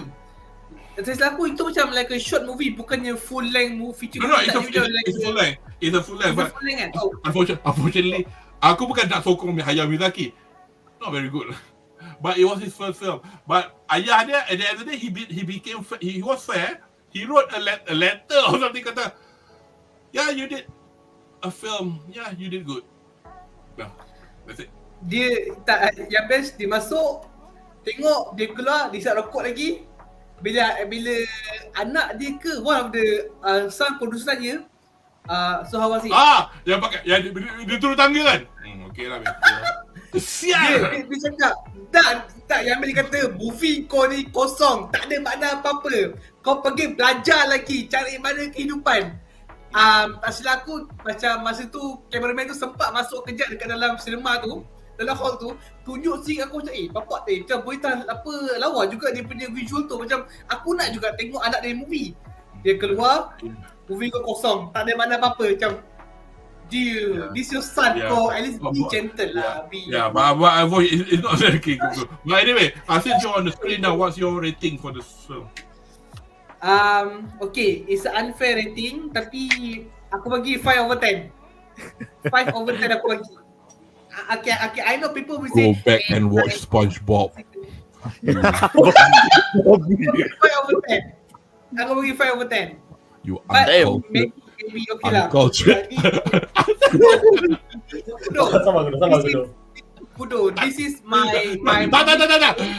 Kepada peminat penonton, ni main-main this is banter. I'm not like Okay, Kudo. Aku tak keluar aku punya lagi. This is Now, my life promise to you. Within this 6 months, bila movie ni dah keluar Blu-ray, dah keluar dekat Crunchyroll ke apa, aku akan second watch again. Maybe my perspective change, but after this aku akan take my time to watch as many Ghibli movie as possible. Yang mana kalau masa bedah One Piece live action dulu, dia pergi fuck you kan Duan kan. Jadi kita pula fuck you dah. Dude, okay, like I say, I'm a Okay. I mean, the movie. lah. You have to Y'all are making Nazi bernazar tau tak? This is my life promise. 6 months. Tapi orang kena faham konteks. Orang kena faham konteks di sebalik 5/10 tu. So the context, aku sebenarnya mula memang marah lah, tapi bukan marah lah, aku just macam gitu je lah. Tapi lepas tu bila aku tahu konteks, this is a second film MIYAZAKI, kau tengok lepas Grave of the Fireflies pula tu. Okay, understandable lah, ada konteks. It's like macam dua-dua filem yang memang agak hard to solo juga kot sebenarnya kan. And bila Nazir kata Grave of the Fireflies tu, ramai orang kata sedih tu semua. That one aku agree dengan Nazir. Bila orang kata sedih, bagi aku yes, memang sedih. But bukan sedih yang sampai tahap kau bowling kau punya eyes ke apa benda. But it's not mean that dia bukan sedih macam dia sedih sini macam dalam. Macam aku macam nauzubillah, tak naklah compare, macam I don't want to face the loss of my mother again in real life. You know, like aku bukan nak meremehkan, macam aku arwah mak aku dah tak ada lah, dah berapa tahun dah, tapi you know, things that hurt so much, you don't want to see that again. You as an adult, you watch Grave of the Fireflies, you can I don't want to be traumatized. You exactly. You've seen the pain of war, because at the end of the day bukan dua adik-beradik tu aja macam tu, tapi biasalah kan, because dia cara dia cerita buat kata in Malay, menyayat hati. Sayat tu potong makan katak, makan batu, makan lumpur. Kau tak rasa, kalau kau tak nangis, kau bukan manusia lah. I mean, but then you appreciate how good it was. I'm not watching it again. Aku ada DVD. Aku tak beli Blu-ray pun. Aku simpan je DVD tu. Tapi aku tak jual lah. I'm not watching it. I don't care. That's the different kind of set yang kita rasa lah. Bukan je maksud macam kita tak menangis, maksudnya cerita tu sedih dia tak bagus. Tak. Because every people different take untuk filem tu kan. Sama juga macam Girl in the Cell Number 7. Ramai kata sedih. Aku juga macam aku tahu kenapa cerita ni sedih, kenapa orang rasa sedih. Tapi bagi aku cerita ni macam mengumpan orang saja untuk berasa sedih. Tapi macam Grave of the Fireflies, dia tak umpan orang untuk rasa sedih. Dia just umpan orang untuk rasa empathy towards the character tu je. Macam gila kau, adik dia cerita dia. Okay, I'm not gonna watch this again. It's not good for my mental health. Aku tak kena ini. So means that is sad lah. Memang cerita dia sedih lah, menyedihkan lah. So untuk Nazhir, kau memang the first thing yang memang kau kena buat is watch Spirited Away, because Spirited Away is miles different than Boy and the Heron dengan Grave of the Fireflies. Similarity yes, tapi lain. Yes, lain. Dan kau akan enjoy, kau akan rasa fun. Aku tak tahu lah, ni bagi aku lah, aku rasa lah, aku assume kau akan rasa fun. At the story pun kau dah boleh memang terus invest dengan story dia. And after tonton, for sure memang kau akan revisit balik cerita tu, not to watch what you miss, but to watch apa sebenarnya the significant from the start until the ending keprograman. Oh, rupanya dia ni Cini. Oh, rupanya dia ni dekat awal dah tunjuk. So yeah, it is something yang macam kau pernah tunjuk kat anak kau cerita tu? Spirited Away aku pernah tengok kat TV. Lepas tu banyak kali je lah. Kadang-kadang anak aku just join tengok sekali je lah. But tapi dia punya feeling similarity is that dia kau bila kau tengok banyak-banyak filem Miyazaki, kau akan rasa macam, oh, that's why The Boy and the Heron is like that. Kenapa cerita ni macam tak ada permulaan plot, tak ada conclusion. Semuanya persoalan kau kata macam kenapa dia punya cerita ni dia tak ada berdialog sangat, dia cuma nak tunjuk saja dia punya animation dia. Because memang that's how he do dalam filem-filem dia. Spirited Away pun sama. Kau tahu-tahu tiba-tiba kau dah dekat second act. Tiba-tiba kau dah dekat third act. Tiba-tiba dah habis. Aku tak sempat nak keluar daripada filem. And also if I want to be more, if I want to add on, technically ini movie pertama aku yang tengok by Hayao Miyazaki, sebab Gravity Firefly bukan Miyazaki yang buat. Tapi it's a different director. So technically this is my friend lah. The first movie yang aku tengok dekat Pawagam, aku tengok ada Ghibli, ada Miyazaki punya hasil tangan, The Boy and the Heron. So you know, without any proper like experience of his art, so bila aku first impression jadi macam ni, actually aku just harap my impression can be amended by watching Spirited Away, Totoro, any kind of movie by Miyazaki exclusively. Which is fair untuk Nazir juga, sebab I feel like ni macam nak kata kat budak our generation Nazir, macam akan high chance more of Nazir punya type akan terjadi, sebab benda ni after 10 years Miyazaki tak keluarkan film, selalu keluar. And then akan ada orang macam, oh ni cerita Miyazaki, jom kita tengok. Tak pernah tengok all the other Ghibli, sebab yelah, it's not like a MCU yang benda tu connected kan. Sebab kita, so aku rasa if anything we will get more of a Nazi kind of situation other than people yang minat Miyazaki. So it's a fair assumption lah. Actually Nahadi tak bagi kau punya rating. Oh, rating? Ya. Rating kau tadi. Kau tak bagi kan? Nanti Hadi. Belum. So tadi aku suggest dia dulu pasal filem dekat Nazir. Go watch Spirited Away. Tapi untuk aku personally, because I'm a bit biased lah. I'm a bit biased dengan Miyazaki punya cerita. Kalau masa lepas tonton wayang tu, I get the feeling that macam rating tak boleh nak tinggi. Saya aku bagi just macam 9/10 je waktu tu, which is dah tinggi kat sebenarnya kan. Tapi after that aku try macam indulge myself lagi untuk understand the film. Dan lepas tu biasalah kita buat research sikit apa semua kan, and then see how actually the movie is more than what they show us. So aku bagi rating overall untuk filem ni 9.5 per 10 bintang, and this is the number 4 untuk top 10 2023. Oh, aku saja tak tengok video TikTok kau lagi, because aku dah tengok this. Kita belum buat lagi. Bukan kau buat kat something ke? Kau buat kat Instagram? IG dengan FB.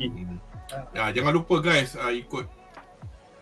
Follow me on TikTok. Nanti maybe Tonight aku akan keluarkan top 10 movie 2023 and top 10 series. In fact Hadis socials is also in the description below. And you guys kalau korang ada socials kena publicize, let me know, then I'll just put it on the description. Basically you guys just Google @HDABDHMD, Google je terus keluar dah. IG lah, Facebook lah, TikTok lah, apa semua. OnlyFans dan OnlyFans kita guna lain. HX baby.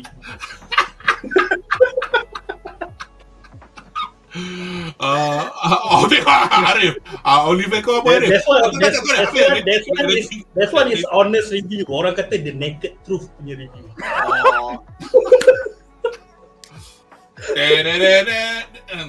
Without any prejudice. Rating I still remember 2022 Adi. Oh shit, janganlah. I don't want to know what happened. RM50 bye. Oh, yang tu. Oh shit. Ya. Apa? Throwback. Super chat RM50. Siapa Hanat tau? Kawan kau? Kawan aku punya. Setan betul. Sial. Pernah buka baju. Oh shit. I remember that one. Sorry, yes. No, my turn. Okay. Aku punya rating lepas dah buat discussion, lepas dah mendalami, it doesn't change lah. Mendalami gitu. It was between 7.5 and 8. Dia macam I liked it, tapi I can see where the thing will lose dia punya appeal lah, especially in terms of the randomness tu, because I like random and I like deliberate random. Dia macam I like the I don't give a fuck and also the fuck you attitude from Miyazaki lah. Macam okay, yes, I'm not gonna explain everything to you. He does do that. Yeah, fuck you attitude. Macam fuck you. So macam for me it's gonna be like an 8 lah. 8 out of 10. Because I appreciate dia punya similarity dengan apa yang aku dah pernah tengok. But at the same time the heaviness of the actual topic lah. Yeah. Oh yeah. Just one last thing lah. I guess we're going to end up wrap this up lah. Obviously with this fantastic discussion 2 jam 11 minit juga kita. Aku lupa tadi I was supposed to add to one thing. There was a question on the relevance of the white heron in the Japanese mythology and folklore related to obviously dunia yang lain lah. Herons often appear around death. The birds that birds in general, tak kisah heron ke, parrot ke, ayam ke, associated with death and funerals, even joining processions or taking on other funeral rites. That's daripada National Geographic. So itu bukan jawapan Palatau. Tapi just I guess as part of and parcel of the whole thing where people say, oh ni kali keempat lah aku nak cakap aku nak retire, aku tak retire pun. Tapi yelah, as I said before, he's 82 now. Wayang ni pun dah 7 tahun ambil masa untuk dia buat. Walaupun dia dah plan for the next film ke next project apa tu, kita pun tak tahulah apa. Kita macam buat kata orang, kita doa-doakanlah kesihatan kalau kita nak tengok anything more from him. And then there's a lot of things as well, things about how Studio Ghibli is going to be like in the future, because he is 82. Isao Takahata pun dah meninggal. He died a couple of years ago. Toshio Suzuki yang Mamat pakai spek tu, dia asal dia editor manga. Dia yang mula-mula approach Miyazaki, kata kau punya komik Nausicaa ni gempak lah, aku rasa boleh buat wayang So I think that's why at the other day dia and also another person nama Tokuma, which I didn't have a picture of, who owns a publishing thing. So the 4 of them created Ghibli. Tokuma pun dah meninggal, so tinggal dia dengan Toshio je. Kalau tinggal Toshio je, Toshio dia tak boleh, dia tak menulis, dia tak direct. So bagi aku sebenarnya kalau even though maybe it's a sad truth that maybe we will not get any Miyazaki works in the future, it's a possibility lah. Kita kena prepare benda tu. But the best thing is that semua hasil kerja dia adalah evergreen. You can revisit, kau boleh revisit anytime and kau akan rasa macam very refresh setiap kali kau tengok balik all filem-filem dia. And dia punya works pun boleh dikata macam kalau lah tak ada kan in the future kan, if this is really the final works dia lah kan, it's only completed lah benda tu, semua yang dia buat tu. So kau just macam aku pun kata even not really just Miyazaki lah, macam Studio Ghibli lah, banyak je lagi yang lain-lain yang aku tak tengok lagi kan. So we can just tonton tapi kita tak tengok lagi. Dan macam contohnya the film macam Spirited Away, House Moving Castle, Princess Mononoke adalah jenis filem-filem yang okay, aku dah tak ada benda nak buat rumah, nak lepak, nak makan. Pak, kita tengok pergi makan. That is that kind of film. It's that kind of film. I mean, I guess it nicely, what you're saying is kind of nicely segs into No Scoop punya ni. Hopefully film ni masuk OTT sebab screening film ni tak banyak. Yeah, which is, as I described just now. Because licensor untuk wayang-wayang Ghibli is what you call it, G-Kids, but then again sejak daripada Spirited Away, and they work forwards and backwards when Disney bought the rights. That's why macam kalau kau tengok Totoro, asal dia punya English dub hampas. Tapi later on, because they work backwards as well as going forwards, then you start having big names. Memang big names. Itu apa yang Disney buat jugalah sebenarnya after Spirited Away dan menang Oscar tu semua kan. Then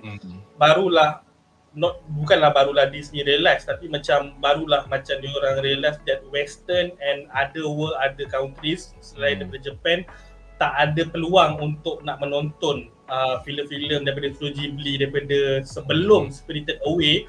That's why dia ambil balik filem macam Only Yesterday lah, filem Whisper Heart lah, apa semua tu dia ambil balik, re-release balik dekat US, semuanya dub balik, gunakan pelakon-pelakon yang ternama. And the fact that it's not just bukan pelakon ternama je tau, dia gunakan pelakon ternama tu, tapi bila diorang buat voice diorang tu it's not really significant dengan diorang punya real voice.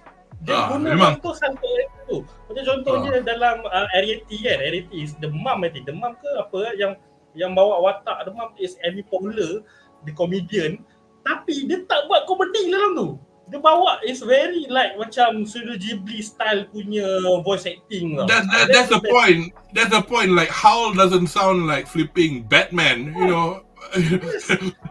Macam Kisabe kita tak boleh elak lah. Okay, Kisabe I think memang macam okay, that is an opportunity bila dia bawa watak Howl. Kau kata Ariety watak dia siapa baca? Siapa dia punya? I remember, is it Ariety or what? Amy Poehler lah I think. I'm not sure. Amy Poehler. Dia jadi watak nama Homely. Mak dia kan, nanti dia berlakon jadi mak. Tapi nakanya apparently the year before for Ariety dia ada different range range. Dia ada dua kan, UK dengan US. UK dengan US. So instead of Amy Poehler, it was Olivia Colman. Jadi correct. So Ariety dia sangkut tu buat dua accent lagi tau. So Ariety, yes, this is aku faham sometimes in anime punya world there's a person yang ada dub and sub section. Tapi untuk Studio Ghibli punya, you have to enjoy both. Sebab both are really good. Dia tak, kalau aku nak tengok lagi Boy and the Heron ni, aku nak tengok yang in English dub punya. I want to listen on Robert Pattinson jadi Grey Heron weh. Aku kalau kau tengok balik dalam trailer, kau tengok balik trailer suara dia, bloody hell. William Dafoe should be Grey Heron, but instead Robert Pattinson. Dia jadi Robert Pelican. Because Mamat yang masa aku tengok interview Kenshi Yonezu tu kan, yang masa dia kata I almost died twice tu dia tanya balik dekat Suda Masaki, dia kata kau pula masa dapat offer tu so aku buat suara dia betul Salin yang tu okay, so dia buat lah, dia senang je instruction dia, tapi tak seteruk macam penyanyi tu. Yelah dia dah kena macam okay, aku dah main gitar, okay lah lagu ni, betul dia punya kawan yang arrange the music, okay kita ubah sikit-sikit, so dia make the CD tu yang dia bawa dekat Miyazaki tu. Just one more thing, we're talking about the future of Ghibli. So one of the other things was hari tu, let me just quickly check as well, that the rights to distributing Ghibli stuff in Japan was taken by Tokyo TV, if I'm not mistaken. So there is a continuity lah. Sorry, not Tokyo TV, Nippon TV. So NTV dia punya simbol. So that was in September. Nippon TV Holdings will acquire a chunk of Studio Ghibli from organizational and so that in the future projects. Tapi itulah bagaimana kualiti dia, whether or not you know. I think biasalah once the creator is not there. I mean, bukan nak cakap benda tak elok, tapi bukan benda tak elok, benda tu benda tak elok, tapi macam, benda macam ni, apa nak buat? Like Lucasfilm jual dia, you know what happened. So, an interesting point is, have you guys, you know of a director called Mamoru Hosoda? Macam pernah dengar. Mamoru Hosoda is the Dragon Prince something ada kat Netflix tak aku. Mamoru Hosoda is one of those seangkatan dengan the likes of Makoto Shinkai. So he did Bell, which was one of his latest project. Bell. He did Bell. Wolf Children, The Girl Who Leapt Through Time, Mirai, The Boy and the Beast. He was actually the original director for Howl's Moving Castle, and was said by members of Ghibli that he could have brought Ghibli forward in the time when, bila masa, but unfortunately, rasa macam politik Malaysia lah pula. I think there was other creative differences that led him to leave the project, and Miyazaki took over, and that's it lah. So, tapi Mamoru Hosoda, dia ada dia punya line dia sendiri, doing all this stuff that I mentioned just now. Macam Makoto Shinkai pula, dia ada line dia sendiri, because I cannot imagine Makoto Shinkai katalah, bro, kau terror, buatlah. But what? It means Ghibli will look like Makoto Shinkai film. So it doesn't work in my opinion. So personally untuk aku, kita enjoy lah Ghibli ni sementara apa yang ada pun. Guys, anything else to add about harapan pasal Ghibli in the future? Anybody else? Just doa apa ni, doa umur panjang. Kenang aku dalam doamu. Kita ada harapan umur panjang lah. To create mana tahu apa one more magnum opus ke, siapa tahu. Mama ni kok no joke sel ni. Sebab aku dengar some of the rumors yang besar kemungkinan dia Miyazaki nak sambung for the apa yang bangga yang kau tunjuk itu apa Nashika. There is a rumors yang dia nak sambung for the part 2. But don't know lah, maybe yes, maybe no. Sebab this one also take 7 years to develop. Aku ada tengok some of the TikTok punya orang cakap reaction or post atau some kind of news. Diorang cakap Miyazaki bersedih 2 tahun masa baca the source material untuk The Boy and the Heron, barulah dia production apa semua. So don't know true or not. Even one of the interview pun even the producer Toshio pun cakap, aku dah tak boleh halau orang tua ni lagi, dia punya idea penuh dengan movie. So basically his engine is already burnt up, so dia nak pull out everything that he can. And sekarang pun this is like one of the best movie in the world in the animation right now. So I mean, probably what do you guys think of the, is it a publicity stunt or something that they actually release this film without any fanfare? Tak ada announcement, tak ada apa. Korang rasa kata fanfare, memang trailer apa semua pun dia tak ada keluar kan. There's no promo at all. Memang no promo. Tapi tak buat. Is it because they are being confident? I'm sure there's an interview somewhere, but I wasn't aware of it lah. I think this is macam social experiment kind of thing lah daripada Miyazaki juga sebenarnya. Macam because kita tahu macam bukan kita tahu lah, tapi macam maybe that's how he is. Dia macam buat filem, sedangkan dia buat filem pun without macam further explanation, macam lantak keluar lah kau nak faham apa ke tak ke apa kan. So bila keluar filem ni dia semacam aku keluar je lah filem ni, tak payahlah promo ke apa ke, kalau ada orang nak tengok, orang akan tengok. But unfortunately bila dah bagi dekat distributor, of course distributor lah yang akan buat sendiri kan, all the trailers, release kat global apa semua ni. But personally bagi aku pun dia pun tak complain lebih. Maksudnya dia tak complain pasal sama ada filem ni akan box office ke tak ke apa ke, dia tak pilih. Dia nak just cerita ni, dia nak cerita ni dia dah buat. Lain-lain tu lantak korang lah, kau nak buat apa. So masa is a good social experiment lah. Actually, Aku sementara kau cakap tu, aku saja klik benda ni and then I found it. Actually, I saw this already. Ghibli producer explains unusual promotion for mystery Miyazaki film.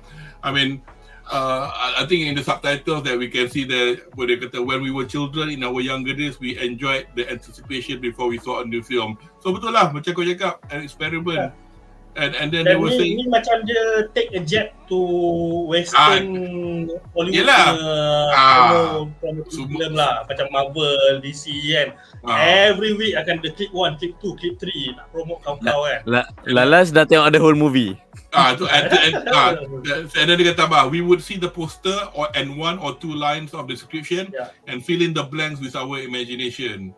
And then dia bagi poster pun, the poster Heron tu pun kita macam poster dia poster apa? Macam tu je. Poster yang TGV bagi kat Malaysia tu lagi cantik. So and then dia kata but Miyazaki was actually worried about whether we could do that with this film, but he came around to the idea in the end. People nowadays already know the plot before they watch a movie, so dia so there you go lah. So I guess that's why lah. And as I said, they made opening weekend dia berapa billion yen, but in USD terms it's 13 million biasalah. Tapi kalau siapa yang nak compare, tapi cerita Endgame, janganlah cakap ini Jepun bai. Tapi kau nampak tak? Kau nampak tak in our panelists now how the social experiment to works differently with each person. Macam mana it work for me, it work for Ariff, it work for Kudo and Nazri. Macam kita tak tengok apa promotion ke apa ke, kita just tengok a few trailers everything. Macam bagi aku tertarik sebab aku memang dah fan Miyazaki. But then on the Nazri perspective yang tak pernah tengok Miyazaki punya cerita, suddenly macam tengok cerita ni terus macam susah nak ni lah terima apa semua kan. So it's interesting because that is the experiment. Experiment. Yalah, biasalah. Nobody can like everything. You know, nobody can like everything. Macam masa aku budak-budak dulu kan, as a kid, as a teenage, as a sekolah rendah, minat Indiana Jones, minat Star Wars. Betul, untuk aku bila kat sekolah, Star Wars is the best film in the world. Betul, tengok Academy Award tahun 1981, best film, Terms of Endearment. Cerita apa ni? What cerita apa yang boleh menang ni? Ada Jack Nicholson dengan tu, I mean, but obviously as an adult, I've not even watched that film, but you know, you as a kid, you go like, apa ni? Asal Star Wars menang best special effects. Is that it? But yes, sebenarnya memang bagus kalau kau tengok filem juga kau tahu apa-apa berkenaan filem tu. Tapi as a parents, kalau macam korang nak tengok dekat streaming service ke apa benda ke, only one thing that you should have known is the rating saja. Tu je. Kau buka Netflix, kau nampak dia keluar language ke, substance ke, nudity ke, ada kau dah tahulah apa benda. Aku sekarang sebab Netflix sekarang memang filem kau kan tengok macam nampak biasa-biasa, suddenly tiba-tiba dia nak keluar, dia keluar je macam tu. Aku macam you talking about Solvent ke? Something like that lah. Dia ada certain lah juga. Macam because interesting kau sebut tu. Masa sebelum start BBFC, dia bagi dia punya huruf nombor 12A, maknanya bawah 12 boleh pergi tengok, tapi ada adult. Tapi dia explain mengapa dia bagi 12A. Dia tu satu lagi benda yang mencemaskan dan evidence of self-harm. Aku cakap, self-harm? Yang ketuk batu kat kepala tu. You know, like, it's like that. Kita macam, okay, wow, okay, that's why they give this rating. You know, it's a bit too dark lah, I guess, for little kid to go like, why? Kadang-kadang dia orang pula being impressionable, dia orang buat kat rumah. Dengan lesung lah. Anyway, anybody else has any final words before we wrap this up tonight? Dan I mean it is 12, so macam anyway, alright guys, thanks a lot for spending your New Year's Day. Esok kerja, aku pun esok kerja. Happy New Year guys. Ya, sambil New Year berkurang. So kita tiba di penghujung sesi bedah kita untuk The Boy and the Heron. Dan diharapkan penonton di rumah terhibur dengan ulasan kami malam ni. Untuk sesi yang akan datang, hopefully we are going to talk about the latter half of the season 2 Spy Family, minggu hadapan hari Ahad 7 hari bulan Januari 2023 24 di waktu yang sama 9 malam bersama Anri dan Syaz. So pada anda yang baru datang baru ke sesi kami, jangan lupa untuk melanggan, berkongsi dan tanya butang like untuk laman-laman YouTube kami di STOMACHOFCHAOS, Hadi Abdul Hamid dan BuzzPopTV and any of our socials listed down in the description below, supaya anda tak ketinggalan untuk sesi kami yang akan datang atau any other content that we make. Dan jika anda ingin menonton sesi-sesi yang sebelum ni yang related to anime, kat STOMACHOFCHAOS, I basically do short videos based on longer conversations in little snippet lah, tapi untuk tontonan and just untuk menambahkan aku punya video. Okay. Aku Hai Zulfadli. Bila nak bedah Jujutsu Kaisen season 2 untuk maklumat, sanggup tengok sampai episod 5 aja. Actually kan, aku hari tu buat announcement. Yes. But I have to say I did it somewhat reluctantly because I was watching it pakai masuk terus je. Because I stopped at episode 14 in season 1 and then I went straight in Shibuya Arc because of certain elements that was happening at that time, and then I got tapi at the same time banyak benda aku kena cover, and then the only person yang interested was Jamal, and I think Ariff, you watched Jujutsu Kaisen religiously. So I was thinking making both of you the panelists, but then I was thinking aku rasa aku tersilap buat janji. So ni macam lagu Ella lah, janji manismu. So kemungkinan lah tak cover kot, because banyak sial. In fact kau pun cakap kau baca tengok sampai episod 5 je kan. So now you know what the feeling is. I'm not closing the idea, but hopefully lah later on. Tapi it might be too much after the fact kalau nak do it later, because season 2 core 2 dah habis kan. We are waiting for next season, which is the Culling Arc. I actually can read the manga, but then again itu pun aku macam drop the actual buying, but I know I can buy it later on. Want to read too much manga, too little time. But so finally itulah jawapan kami. Kami mungkin sentuhlah sikit apa yang kami dah tengok next week. Anri kata dia nak tengok, tapi dia kata macam liat nak tengok. So I think it depends lah on what kita rasa masing-masing. I'm not saying that it's a bad anime, it's just that probably timing aku tak betul kot. And then aku suka tengok rubbish like 100 girlfriends that really love me. Benda-benda bodoh macam tu aku suka tengok pasal tak pakai otak. So anyway, terima kasih kepada sudi bersama kami, kepada rakan panelis hari ini, Otsukare sama deshita, kepada Ariff, Adi and Nazir guys. Thanks very much. Right. So dan saya Kudo Maritu Ijoris Mata today. So hopefully kita berjumpa lagi di waktu akan datang. Hatane. Arigato, thanks.